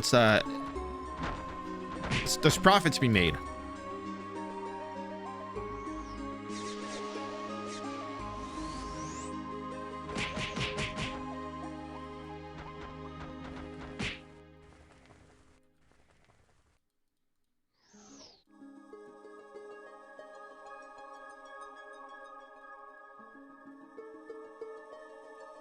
And I think that's perfectly fine because that's just how it is, you know. We as the consumers get to choose what we play and what we don't play, which is great, right?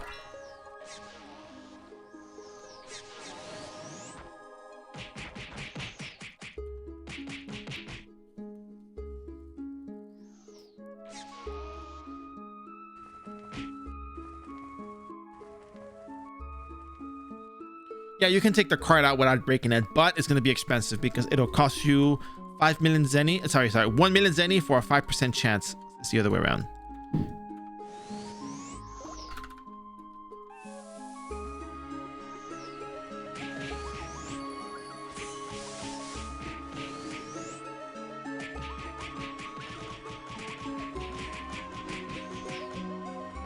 And that's number 326. Wow, 326. Look at that.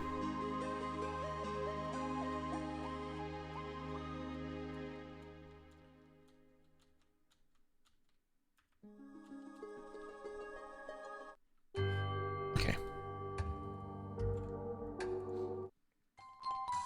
Last but not least,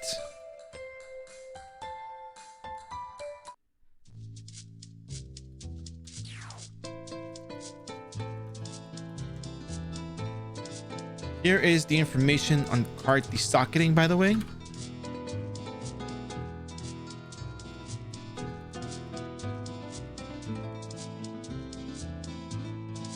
I have so many tabs open, it's insane.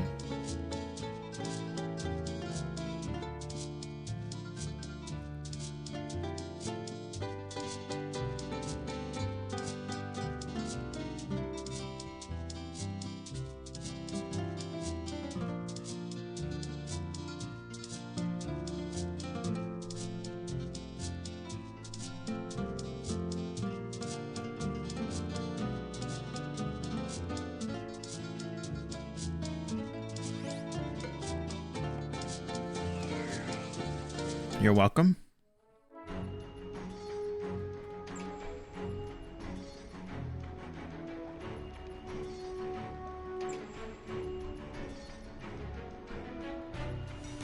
If there's anything else I can do for you guys, if you have any more questions, you guys are more than welcome to reach out to me on Discord. I think once we go see the Chimera, dead or alive, we're gonna skedaddle, I believe.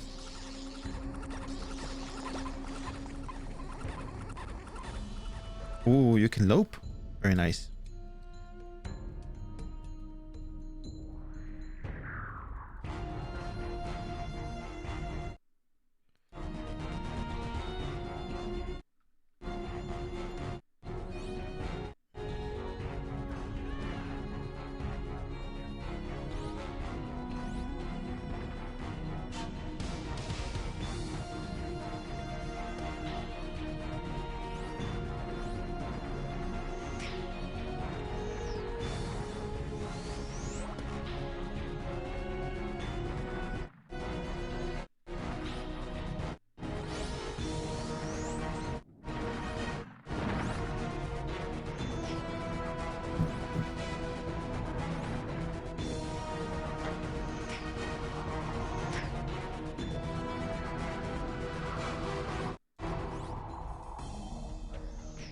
Oh, here it is. Here's the Chimera.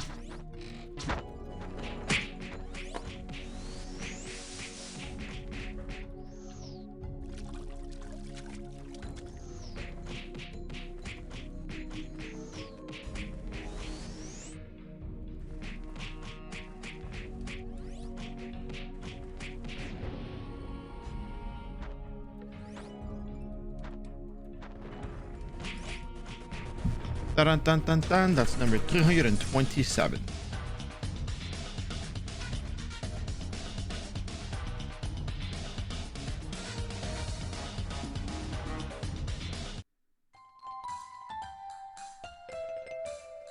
gonna check one more place before we go. It's getting over here. All right, well, take care. Thank you for stopping by. Really appreciate it. Getting late over here. Yeah, so take care. I'm almost finished up. I'm just gonna go one more place and go. So for his V-line, this is for you. You go to Lighthousen.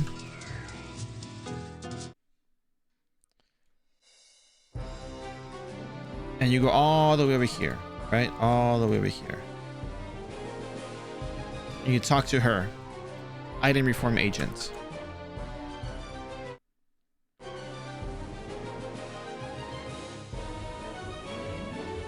And then you talk to the guy who may have the equipment that you are want to upgrade. Check the wiki, and you can see the information of which items you need and all that good stuff.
All right, I'm back. Sorry about that.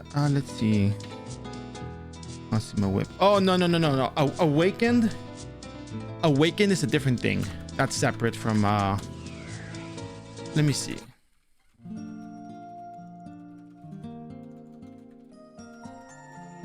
That's the hero weapon. Unless, wait, are you trying to make it Madogum LT, or are you trying to make the awakened Madogum?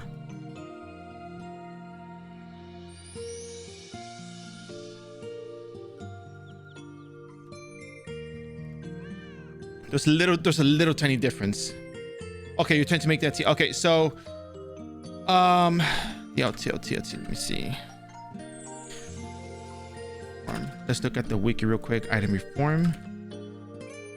Usually, if you have the item requirements, oh wait, is your item plus 11? Or what is it? What is it?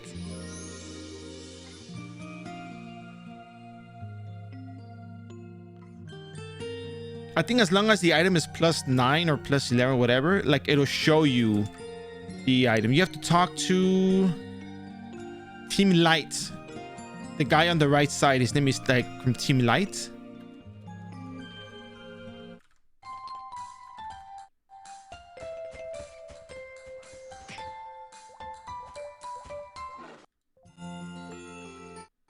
Yeah, tell me let me know that you found them.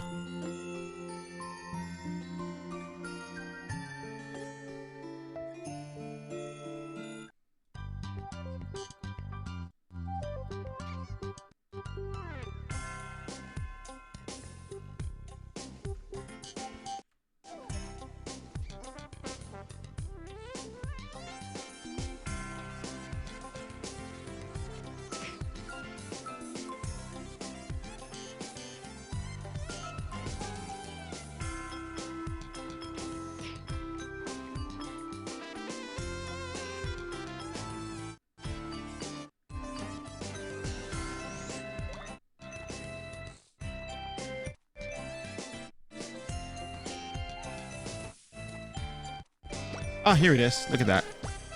We're gonna get 2 Garms here.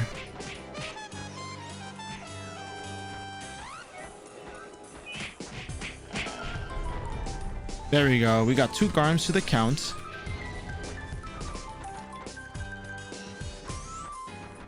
That's 328, 329.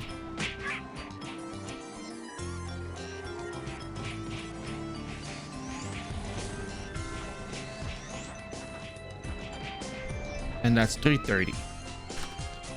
Look at that. 330 kill count today. Very nice. We got 30 MVPs today. Nah, I wished.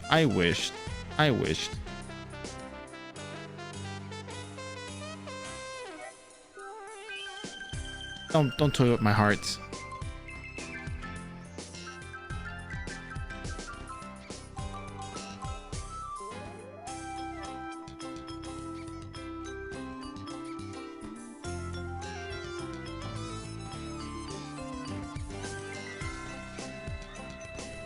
Did you find the NPC? Because I'm gonna head out.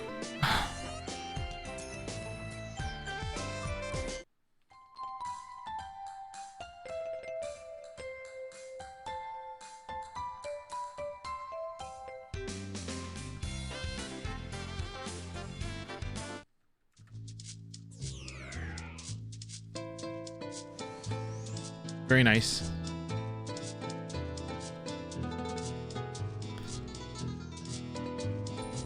All right, so we are going to be using this NPC. We can always pick up our things. Oh, you know what? Let me go check the vents real quick before we leave. I probably will have to remake the shop just to remake it, I think. We have another dark red scale. Probably want to add it on there. Do we have to? Probably not. Let's see. What are Valkyrie shields at right now? Search partial. Oh yeah, someone's selling the shields way cheaper. Yeah, eventually. Somebody will eventually buy those. Nah, I think I'll leave it like this. I'm pretty sure things will move. If all the if somebody buys the shields, then the next one's up will be those. So yeah. All right, guys, that's all I got for you today. We're gonna just scatter. So go wherever you want to go. You guys are free to go now. And we're done with the stream for today. Thank you for joining me. Really appreciate it. If you have any questions, comments, concerns, you guys know you can always ask me via Discord, because we have a Discord channel dedicated to all of you lovely individuals out there who enjoy Ragnarok Online, who play Ragnarok Online, or simply like the way that I run the stream. Feel free to reach out to me if you have any questions. I'll do my best to help you to the best of my ability. Also, if you have any actually no, that was a question. If you enjoyed the content, feel free to hit the follow button. And of course, there's also the YouTube stuff. I'm working on it. I told you guys what I'm trying to work on right now, which is the ninja job change quest. Trying to make it as easy as possible to understand, because we know that it's very difficult to get 5 iron ores when you're a brand new player. So it's kind of difficult. I'm trying to reduce the friction, as we said earlier, reduce the friction, make it easier, reduce the variance of luck, making sure that the steps are easy to repeat for any player so they can do it and effectively succeed at playing iRO, which is the thing that I would like the most out of all this. And with that said, I got nothing else for you guys other than thank you so much for your support. Really appreciate it. Thank you for being here. You guys are the best, and we'll see you on the next adventure. Have a good night. And thank you once again. Bye bye.